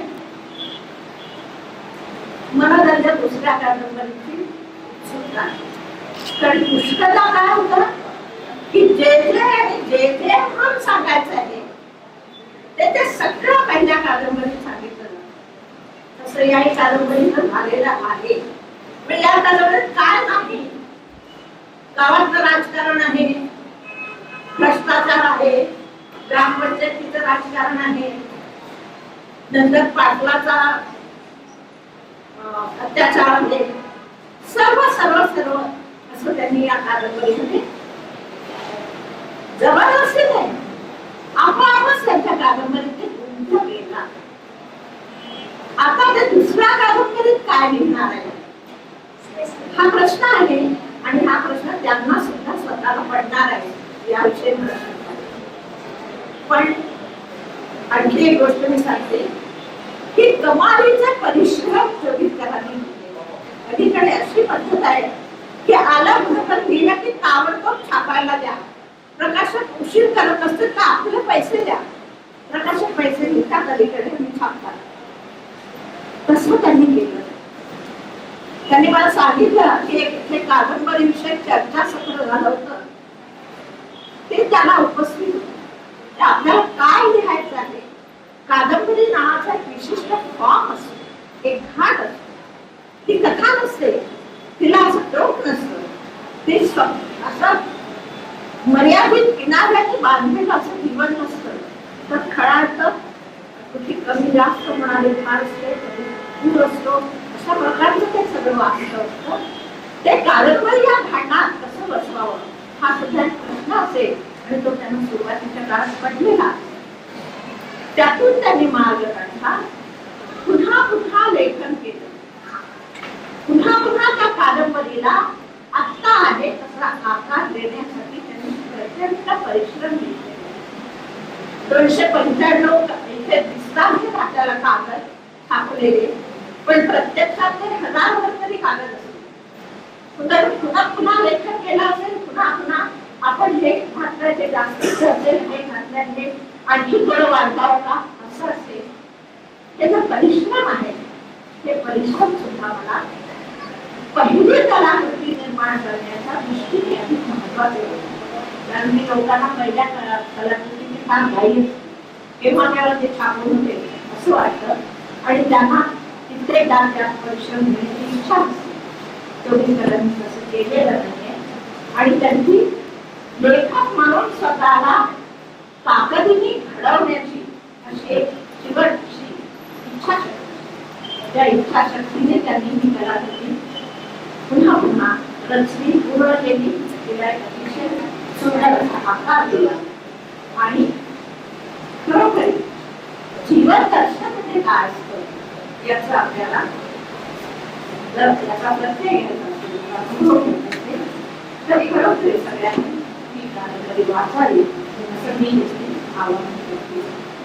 सुदैवाने कविता संग्रह नाहीये, त्यामुळे एक दिवस वाचला नाही. कविता संग्रहाचे दिवस गेले, कथा संग्रहाचे सुद्धा दिवस गेले, आणि त्याच कादंबऱ्या सध्या रांग आहेत टिकून.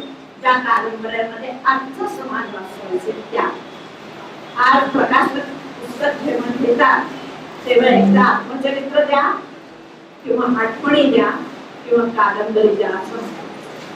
कारण की त्यांना कथा कविता प्रकाशित करायच्या नसतात. इथे सुदैवाने अनेक तरुण मुलं मला दिसत आहेत. अलीकडच्या काळात कार्यक्रमांना तरुण मुलं येत नाही, पण इथे दिसत आहेत मला.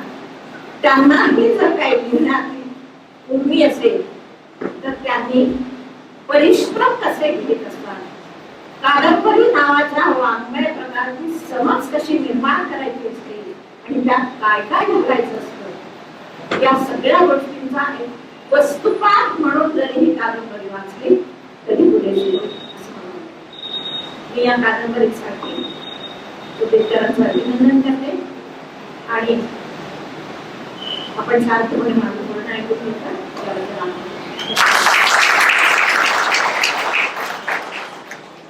सूक्ष्म असं निरीक्षण आपण इथे नोंदवलेलं आहे.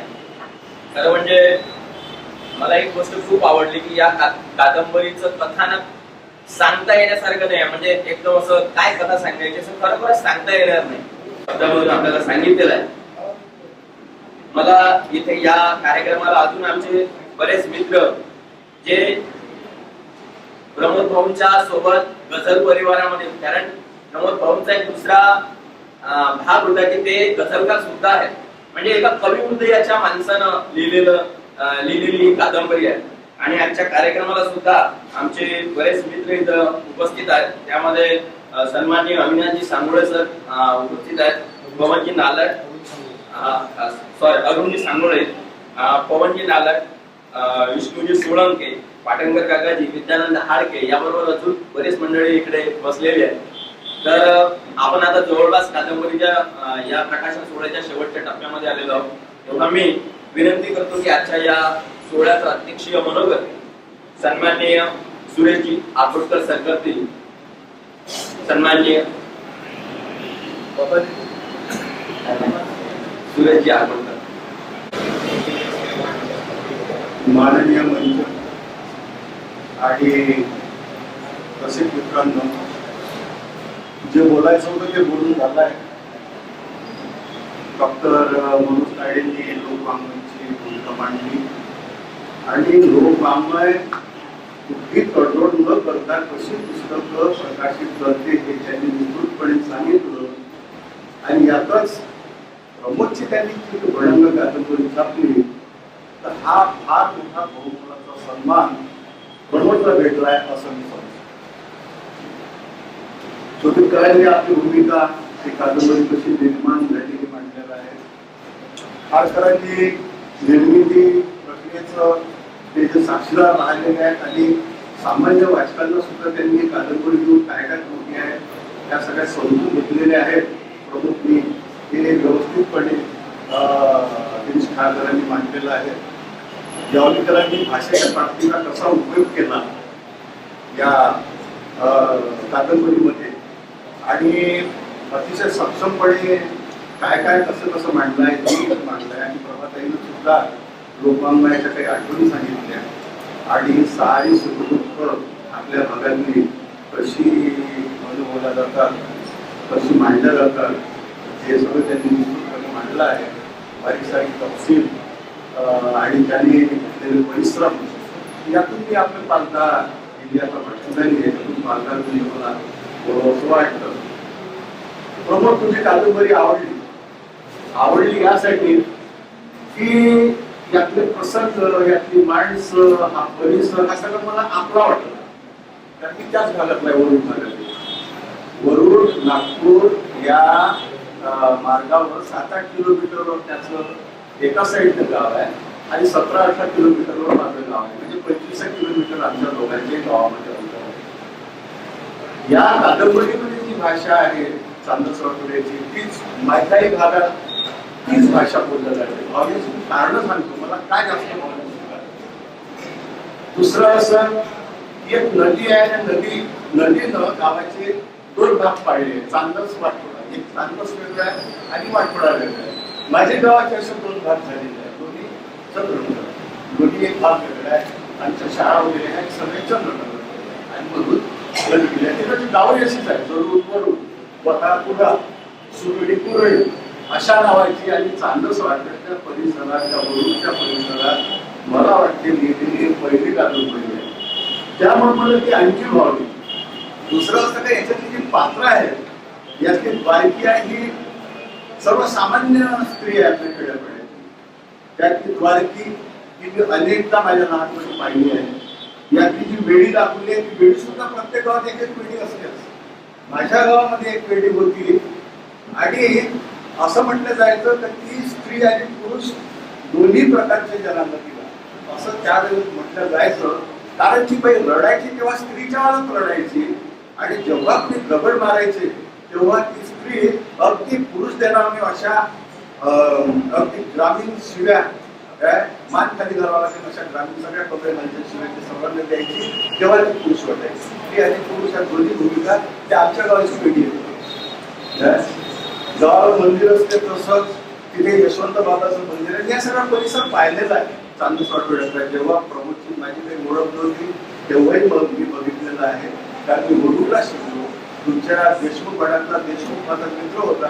तो अनेकदा आम्हाला जेवायला वगैरे बोलवायचा आणि त्या गावाचं विलक्षण पुन्हा मी एक सांगतो जे कादंबरीत नाही आहे. त्या वाड्यामध्ये गेल्यानंतर हे मी प्रमोदला कधी सांगितलं नाही. तर त्या वाड्यामध्ये गेल्यानंतर त्यांना आम्हाला सांगितलं होतं देशमुखनं की ह्या माडीमध्ये कोणी उघडायची. काही या माडीवर जो कुणी गेला तो एक आजारी पडतो येतो. या माडीमध्ये हे म्हणजे दार उघडलं, कोंबडी आतमध्ये शिरली तर ती बाहेर येते. मांजर आतमध्ये गेली तर ती बाहेर येते. कुत्रा आतमध्ये गेला तर तो बाहेर येतो. त्यामुळे आम्हाला एक प्रकारची त्यावेळेला आम्ही 18 ते 20 वर्ष आणि आम्हाला तेव्हा ती भीती वाटायची असं ते गाव तुझ्या या कादंबरीमध्ये आलं ते विलक्षण पातळीवर खूप आहे. दुसरं असं की यामध्ये यांनी जी पात्र घेतलेली आहेत ती छान छान पात्र संवाद या कादंबरीचं मला वाटतं कथानकर आहेत. पण सर्वात मोठं बलस्थान आहे यातले जे आपल्या ग्रामीण रंगाचे ग्रामीण भाषेतले जे संवाद आहे. आणि म्हणूनच आपण जे वैदर्भीय माणसं त्यांना वाचनामध्ये अतिशय मला नेहमी असा एक प्रश्न पडतो की आज हे संवाद जसे कुठं गेला काय करतो असे आपण जे संवाद किंवा आपल्या विदर्भ ओलांडून जे म्हटल्या जातात त्यांना या भाषेचा लहेजा जर माहीत झाला, या भाषेचा जर लहेजा कळला की भाषा कशा प्रकारची बोलली जाते तर या कादंबरीची मला वाटते परिणामकारकता अधिक वाढेल.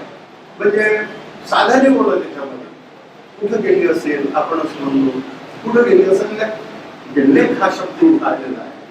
काय आता तुला काय सांगू भेटलं म्हणजे एक साधं जे बोलणं आहे तुला काय सांगू भेटलं काय किंवा थोडं विनय येत एखाद्या कोणाला चालतं ते विनय येत काय मध्ये काय हेच काम आहे काय ही जी भाषा आहे ती बोलण्याचं भाषा आहे हत्तीचक यामध्ये हे जे शब्द आलेले आहेत अगदी भाषेचा गोडवा आणि जे जसे बोलल्या जाते तसेच ते आता आले.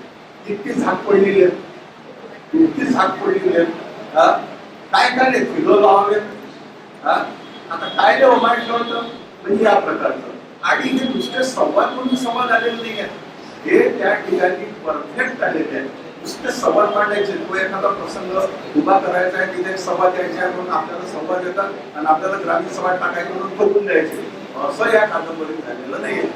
साधारण कुठले ग्रामीण मिळत ना कुठले तिथे एखादी मुलगी एक साधा प्रसंग होती साधे संवाद सांगतो एखादा माणूस म्हणते एखाद्या लहान मुलं माहिती जातो हे गोया घेत त्याच्यामध्ये मी नाही आणि गोया घेतो ना त्या मग पहिले हिची भाषा त्या मग पहिले म्हणजे मुका देत त्याच्यामध्ये नाही मी नाही मुका देत मग माय म्हणते तिचे आवडतं ना किंवा नाय करते ना नाय करते कधी आपली का मग ते म्हणून जवळ येईल हा गोळा आपला तिला गोळ्या देण्याच्या तिला रोवटाळे तिचा मुका घेईल काय बा तुम्ही बल्ले कुठे आमच्या पाचापच करता म्हणजे हे जे आहे तुम्ही आम्हाला तिचं पाचापच करता हे जी भाषा आहे काय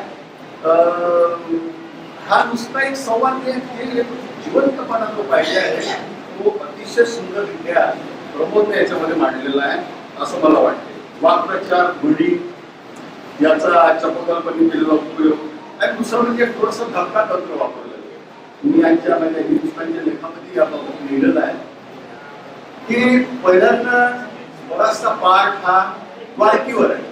मला असं वाटतं की ही कादंबरी द्वारकीची आहे पण नंतर ती द्वारकीची न राहता तिचा मुलगा जो आहे शिरप्या त्याची होऊन जाते शिरप्या आणि ती मुलगी त्याची प्रेयसी म्हणजे या कादंबरीचे असे दोन भाग आहेत आणि दोन्ही भाग अत्यंत वाचनीय आहेत. काय नंतर त्याच्यामध्ये असे जे प्रसंग आहेत तिथे प्रमोदनं हा ताकडता घेतलेला आहे. म्हणजे एखादा अतिप्रसंग आहे मुंडन खाण्याचा प्रसंग आहे काय किंवा प्रेयसी सोबतचा सहवास आहे हे प्रमोदला भडक करता आलं गोड करता आलं कारण आजकाल ट्रेंड आहे तो. आजकाल मी ज्या कादंबऱ्या वाचून नवीन लेखकाच्या विशेषतः लेखिकांच्या कादंबरी कितपत गोड करता येईल एवढी तिला गोड करायची कथा जेवढी गोड करता येईल. 4 कथा लिहिल्या त्या आपल्याला आपले मित्र सुद्धा सांगतात अरे याचं तू वाचलं ते पहिल्यांदा वाचायला लावलं तशा कविता पहिल्यांदा वाचायला लावलं. तर इथे हा जो गोडपणा आहे इथे त्यानं संयतपणे आपली भूमिका मांडलेली आहे. मला ती त्याची भूमिका आवडली आणि त्याच्यानंतर याच्यात पात्रांची जी निवड केली त्याची नावं आहेत मोठ्या चाणाक्षपणे ठेवलेली आहे. इथे त्याला एक कादंबरीचं जे प्रभातांनी सांगितलं की काय असतं कसा एक आलेख असतो म्हणजे आता बायकांचीच नाव ठेवायची खेड्याकडे बायका द्वारका यमी त्याच्यानंतर ते सावित्री वेडी रखमा कृष्णामुखी भीमा काकी सुभद्री हे सगळे आपले ग्रामीण नाव पण जेव्हा त्या प्रेयसीचं नाव ठेवलं ते पूर्वी ठेवलं हे विशेष म्हणजे त्याला ते साजेच आणि मुली सोबतचे जे शिल्पाचे संवाद आहेत ते आपल्या नागरी भाषेत आहेत सर्वसाधारण तिचं प्रेमपत्र नागरी भाषेत आहे ते तिथे या ही भाषा नाही आपली. त्यानंतर गावातलं राजकारण, काय राजकारण कसं चालतं, त्यानंतर असं वाटतं त्या शिल्प्याकडे बघून हा राजकारणात एवढा मोठा होईल, एवढा मोठा होईल, हा एखादा नेता होईल. धक्का कसे 10 सरांनी खूप छान लिहिलं आहे, हे धक्क्यावर धक्के देते ही कादंबरी. असं वाटतं हे वाचल्यानंतर हे सगळं तो भाषण काय देतो, जिल्ह्यात काय प्रसिद्ध होतो, आणि असा माणूस नेता का नाही झाला, तो म्हणत मला त्याला वाटायला लागलं. आणि तो नेताही होत नाही, काही होत नाही, काय होतो, कसा होतो, त्याला ती मनोवस्था कशी प्राप्त होते, हे जर तुम्ही कादंबरीतूनच वाचलं पाहिजे. त्यानंतर पुन्हा मला एक थोडंसं वाटलं, याच्यावर मी काही फारसं बोलू शकत नाही, कायदेसर सांगू शकतात की आजकाल ही आता अशी कादंबरी वाचायची म्हणजे याच्यामध्ये जे शब्द येतात ते शब्द ठीक आहे आपल्याला माहित आहे, पण जेव्हा एखादा पश्चिम महाराष्ट्राला माणूस पाहिजे तो काय करेल. बऱ्याच ठिकाणी असे शब्दांचे अर्थ मागे पाठीमागे दिलेले असतात. ते आता झोरा आहे, पावशी आहे, हे दूर कशाला म्हणतात, पाणी थंड करायचं ते इसान घेण्याची म्हणजे इसान काय प्रकार आहे वाचायला थोडस फरक पडतो. जो माणूस विदर्भात असेल तर हा थोडासा पाचल्या बाहेर झाली म्हणजे काय करते, चिमून गेला, कढई करते, साप पायावरून गेला म्हणजे चालेल गॅस कढई करू नका. तर कढई करणे हा काय प्रकार आहे, काही थोडासा विषय हे होतो. नंतर कामखा, कल्ला फाडणे, वालवणे, हिजडणे, हे जे काही शब्द आहेत ना ते बऱ्याच आमच्या पश्चिम महाराष्ट्रात तिकडे राहत आहे त्यांचे शब्द वेगळे येतात. मी मुंबईला होतो, मला म्हणून मजा वाटेल कोणाची वाट लावली आपल्याकडे वाट लावणे हा शब्द कधीच वापरला जातो. पण मुंबईमध्ये सर्वसाधारण त्यांनी वाट लावली, त्याची वाट लागली. कोल्हापूरकडे आठवडाभर राहिलो, भारी आहे, कशाने भारी आहे, अरे रस्ता कसा आहे भारी आहे, माणसं कशी आहेत भारी आहे, सिनेमा कसा आहे तर भारी आहे. तर हे असं जे काही असतं तसेच आपल्याकडचे काही जे शब्द आहेत मला असं वाटते ते पण याची लिस्ट द्यायची का नाही द्यायची याच्याबद्दल मला नाही सांगता येईल. ते द्यायची काय बरं असं म्हटलं समजत नाही, पण तरीही आपल्या ज्या कादंबऱ्या आहेत त्याच्याकडे पश्चिम महाराष्ट्रात जास्त असतात. ही एक विशेष आहे. तुम्ही ग्रामीण कथा लिहा, विसरून धरता म्हणजे 3 कथांना ग्रामीण मराठी भाषेत लिहित होतो. म्हणजे 3 कथांना पश्चिम महाराष्ट्रातून पुरस्कार मिळेल, विदर्भातून नाही. आणि सगळ्या त्या याच लँग्वेजमध्ये म्हणजे हा जो प्रकार आपण समजतो ही एक माझी दुधा अवस्था आहे. दुसरं असं की गावाची भजनं चालतात, गावात जी संवाद आणि लोक बसून एकमेकांच्या गोष्टी हातवतात, त्यानंतर मुद्दा भागून गेला त्याला पाणी देणे हा प्रकार एवढं या माणसाने लिहिलाय. प्रभातांनी सांगितलं की आता पुढं काय त्याला जेवढं त्याच्या डोक्यात होतं ते सगळं त्याने या कादंबरीत रचलंय. पुढच्या कादंबरीत काय लिहिलं म्हणजे माणूस पूर्ण खाली होऊन जातो, कम्प्लीट खाली होऊन जातो. काही जण हातचं राखून ठेवलं ज्यानं मला वाटतं प्रमोदनं हातचं काही राखून ठेवलं त्या कादंबरी. 312ची कादंबरी मजाक नाही आहे 312ची आणि त्याचे परिश्रम आज म्हणजे 312ची कादंबरी त्याने 4 वेळा लिहिली होता म्हणजे 1200 छापील पानं झाले. म्हणजे त्यानं जे कागद लिहिले असतील जवळपास 2000 कागद लिहिले, 2000 कागद एका कादंबरीसाठी फार कठीण आहे. आणि एवढं लिहून त्याला हे उत्तेजन देणारे खाकरसारखे यांनी मानलं पाहिजे. काही माणसाला सोडलं नाही काही एवढं काय घेऊन घेतलं आणि रिराईट म्हणजे ते भाव सुद्धा अनेकदा रिराईट केली म्हणतात. त्याला रिराईट केली का तो कंट्रोल करून सोडलं त्यांनी असं शेवट सांगायचं आणि कंटाळलं म्हणजे रिराईट करून शेवटी मी बचाळायला केला नाही ते मोजलं म्हणजे हे असं. आणि हे जे तावून सुलाखून निघणं आहे कायदेसरांनी मांडलं आणि तावून सुलाखून निघून आपली कादंबरी एखाद्या मोठ्या प्रकाशकाने काढली आहे म्हणजे हे 10 कादंबऱ्या लिहिणे तुमचं यश आहे असं मला वाटतं. तर त्याच्यानंतर इथे सर्वांनी जी आपली मात्र माझ्या लाईन दिली त्याच्यामुळे थोडंसं अधिक काही बोलायचं असेल पण 10 मिनिटातच त्यांनी माझ्या वेळेला लाईन आली म्हणून मी 5 मिनिटं जास्त बोललो असं समजा. मी सर्वांचं एक आभारी मानतो एवढ्या चांगल्या कार्यक्रमाला. दुसरं म्हणजे एवढे श्रोते पुण्या मुंबईत नसतात. आज म्हणजे प्रभू माझ्याकडे आला म्हणे आपल्याकडे लोक येतील का, लोक येतात बरोबर येतात, तू फक्त त्यांना घे. आणि हा नम्र आहे, इतका नम्र आहे हा माणूस, नको तेवढा नम्र आहे. एवढी नम्रता म्हणजे आपल्याला थोडीशी आपली बनावते. म्हणजे कादंबरी निघाल्यानंतर तो नुसता पायाने पडत लोटांना घालतो. एवढी नम्रता आणि कोणाचे किती मोठा माणूस भेटला त्याला तो वाद करणं सरळ सरळ आपलं तुम्ही म्हणताना माझ्याकडे मी आवलीपासून मला असं असं म्हणतो ते मला बरं वाटतं. प्रभाताई माझ्या आशा तुम्ही काढल्या आणि त्यामुळे कादंबरीला हे चांगले यश मिळालं बरं असं काय. म्हणजे हे सगळं दुसऱ्याला आम्ही सांगितलं. हे सांगत नाही नव्हतं. मी मला बरोबर मदत केली त्यांना आपल्या मनोगतात स्पष्टच लिहिलेलं आहे. मनोगतात सुद्धा त्यांना अगदी मला बरोबर मदत केली काय काय केली. तुम्ही काही लेखकांना कितीही मदत करा काहीही सांगत नाही. एका ग्रेट कवीला मी 7 कविता त्याच्या गेल्या ते निवडून दिल्या. त्यांना माझा एवढासाही उल्लेख केलेला नाही आहे. सगळे आधीचे सगळे 50 जण माझा उल्लेख नाही आहे. कारण मी लहान आहे खूप मोठा आहे. काय तुमच्या 7 कविता 100-60 कवितेमध्ये 7 कविता निवडून देतो. माझं नाव नाही. असे अनेक अनेक उदाहरण आहेत. अनेक जसे हे सांगितलं ना की ते प्रकाशक कसे असतात अशा प्रकाशकांचे म्हणजे एखादी कादंबरी लघु कादंबरी निश्चितच होईल. असे प्रकाशकांच्या दुभाण्यात मोठमोठे सुद्धा प्रकाशक अतिशय मोठमोठे प्रकाशक आहेत. मोठमोठे लेखक आहेत काय आणि मोठमोठी माणसं आहेत. तो सगळा विषय वेगळा आहे मला असं वाटतं. तर मी इथे आणि दुसरं असं मला अवधूत सांगवडना पाहिलं मी दाखल झाली. अवधूत सांगवडीच एक दुसरं गट उभं करायचे. हा माझा वाद होता. हा माझा अवधूत हा माझा वाद होता. तसंच आज उद्धव शेळके असते किंवा उद्धव शेळकेंच्या कालावधीत जर कुठे कादंबरी असते उद्धव शेळके मोठ्या आमदारांना म्हणाले असते अभिमानाने म्हटलं असतं. हा माझा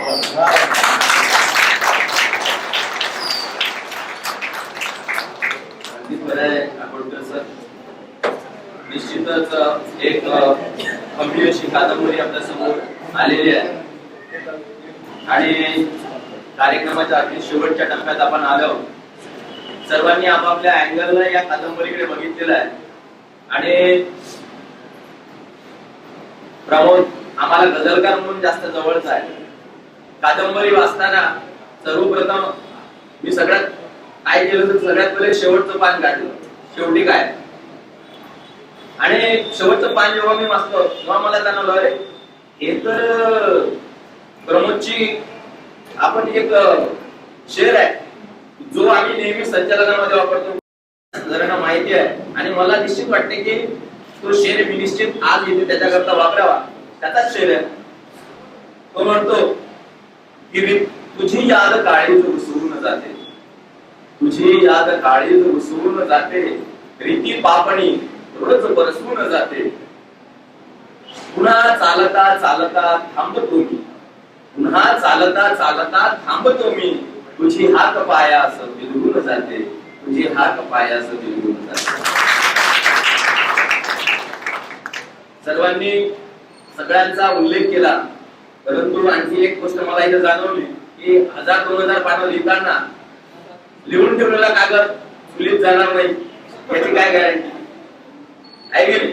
तर फार मोठं काम केलं ते आमच्या बहिणीनं. ते सगळे कागदपत्र जोरावर जपून ठेवणं त्याच्यावरचे त्यांच्यासोबत बसलो असताना मला नेहमी जाणवलं की कादंबरीवर त्यांचं परीक्षण त्या सुद्धा करायच्या. अशा आमच्या सूर्यकांताताई त्यांच्याकरता आपण एक वेळा जोरदार टाळ्या वाजवूया.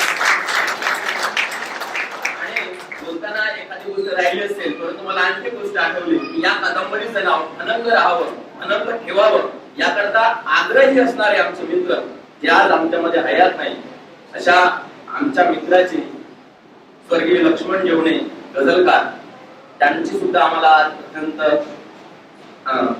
विनम्रपणे आठवण होते आहे. आणि तो असता तर खरंच त्यालाही खूप आनंद झाला असता. आपण सर्वांनी या सोहळ्याला आपली उपस्थिती दिली त्याबद्दल आपण सर्वांचे आभार व्यक्त करतो. आणि आभार प्रदर्शनाकरता मी विनंती करतो राज शेंद्रे पाटील यांना की त्यांनी आजच्या कार्यक्रमाचं आभार प्रदर्शन करावं. सर्वप्रथम 2 गोष्टी सांगायच्या वाटतात. दादांनी माझी लाईन सर 2000 पानं सांभाळणं खरंच हे खूप दिव्याचं काम आहे. त्याचे दिव्याचं काम आहे एखाद्या लेखकाची बायको म्हणून वापरणं. कारण लिहित असताना त्यांची जी भूमिका आहे अहो जेवण करून घ्या. जेवण तिकडे शिळवून जायचं 2, 3, 4 कधी कधी दिवस रात्र निघून जायची तरी वळून उठायचे नाही. आणि ते लिहिण्याच्या नंतर ताईने मी याच्यामध्ये काहीतरी करेक्शन आहे का, म्हणजे तुम्ही वाचक राहाल, आम्ही त्यांनी लिहिलेलं पहिल्यांदा ऐकणारे 2 व्यक्ती आहोत. म्हणजे जेवढं करेक्शन झालं असेल अल्टून पाल्टून ताईकडे किंवा माझ्याकडे करेक्शन म्हणता येणार नाही, पण त्याच्यावर चर्चा व्हायची. आणि त्यांचा जो प्रवास हा जवळून आणखी छोटंच उदाहरण देतो, ते प्रत्येक लेखकाच्या घरी किंवा जे रसिक असतात त्यांच्या घरी असते. एक दिवस भोजीसोबत किराणासाठी गेलो, घरची गोष्ट तरी पण सांगावशी वाटते. किराणा घेण्यासाठी गेलो, किराणाचं दुकान पुढे असावं, म्हणजे राजकमल दुकान असावं. वरिष्ठ समाजमध्ये पुस्तकाचं प्रकाशन, पुस्तकाचं प्रदर्शन लागलेलं होतं. पण एक फेरफटका म्हणून नेहमीसारखा भोजी आतमध्ये गेले, मी आतमध्ये गेलो. कधी 3,000 रुपयाची खरेदी झाली कळलं नाही. काउंटरवर गेला, माहिती पडलं 3,000 रुपयाची खरेदी झाली. 3,000 रुपये किराणासाठी होते. त्या महिन्याचा किराणा बोंबला. याचं मागचं कारण असं आहे की त्यांचं असं म्हणणं आहे की आपल्याला क्रिकेट मॅच खेळायची असेल आणि आपल्याजवळ बॅट आणि बॉल नसावे, पण ते साहित्य नसेल तर आपण ती गोष्ट पुढे नेऊ शकणार नाही. हा त्यांचा समजदार म्हणा. तर मी माझ्या मुख्य कार्यक्रमाकडे वळतो. आज सर्वांनी इथे आपला वेळ दिला, त्यामध्ये सर्वप्रथम डॉक्टर प्रभाकर मॅडम त्यांच्या हस्ते याच्या पुस्तकाचं प्रकाशन झालं. आणि त्यानंतर सुरेश आकुटकर सर कार्यक्रमाचे अध्यक्ष, त्यानंतर लोकमान्य मुंबई यांचे प्रतिनिधी डॉक्टर मनोज तायडे सर आणि आमचे मार्गदर्शक सुनील यावडीकर सर. यावडीकर सरांबद्दल बोलायचं झालं तर या माणसाला मी एवढा फॅन आहे की त्यांची चित्र एवढे भन्नाट असतात, डोक्याला वेगळ्या लेवलला घेऊन टाकतात. असे आमचे मार्गदर्शक यावडीकर सर यांचे आभार मानतो. आणि नेहमी भोजीच्या खांद्याला खांदा देऊन त्यांना पाठबळ देणारे डॉक्टर गिरीश खारकर सर यांचे खरंच मनापासून आभार मानतो. त्यानंतर आम्ही तरुण ज्या माणसाच्या खरंच प्रेमात आहे असे आमचे अमोल पाटील सर, ज्यांनी अधिकारी घडवण्याची शाळा आपल्या अमरावतीमध्ये निर्माण केली. अशा अमोल पाटील सरांचेही मी आभार मानतो, कारण त्यांच्यामुळे आपली एवढी चांगली व्यवस्था झाली. निसर्गाने थोडा आपल्याला साथ दिली नाही तरीही निसर्ग आपल्या ह्या कार्यक्रमासाठी हजर झाला, कारण पावसाची प्रत्येकाला आवश्यकता आहे. आणि त्यानंतर आमचे मामाजी बाबुरावजी सोबतकर. आणि सर्वात महत्त्वाचं म्हणजे एवढ्या कार्यक्रम कोणी किती पैसे दिले असते की तुम्ही इथे या गर्दीत बसा आणि एखादा कार्यक्रम ऐका, तरीही कोणी तयार झालं नसतं. असं आपलं रसिक वर्ग, श्रोता वर्ग, तुमच्या जेवढे आभार मानावं तेवढे कमी आहे. लोकमान्य मुंबई आणि प्रमोद चोपडकर मित्र परिवार, स्पेशली जे गावाकडून आलेले लोक आहेत, ज्यांचे त्यामध्ये काही जणांचे जसं सरांनी सांगितले की आठवचंही सुंदीचंही उदाहरण आहे, तेही कॅरेक्टर इथं हजर आहे. अशा सर्वांचे मी मनापासून आभार मानतो आणि भोजींना आणि सर्वांचा निरोप देतो. अध्यक्षाच्या परवानगीने कार्यक्रम तुमचा असेल जाहीर करतो. धन्यवाद.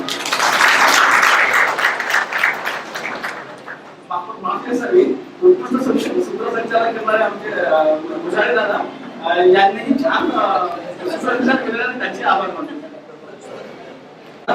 पुस्तकाची प्रत काउंटरला ठेवलेली आहे आणि त्यांचे जे पाटील सर त्यांचे आभार मानतो, कारण की त्यांनी आपल्याला ती सेवा उपलब्ध करून दिलेली आहे. सर्वांची पुन्हा धन्यवाद.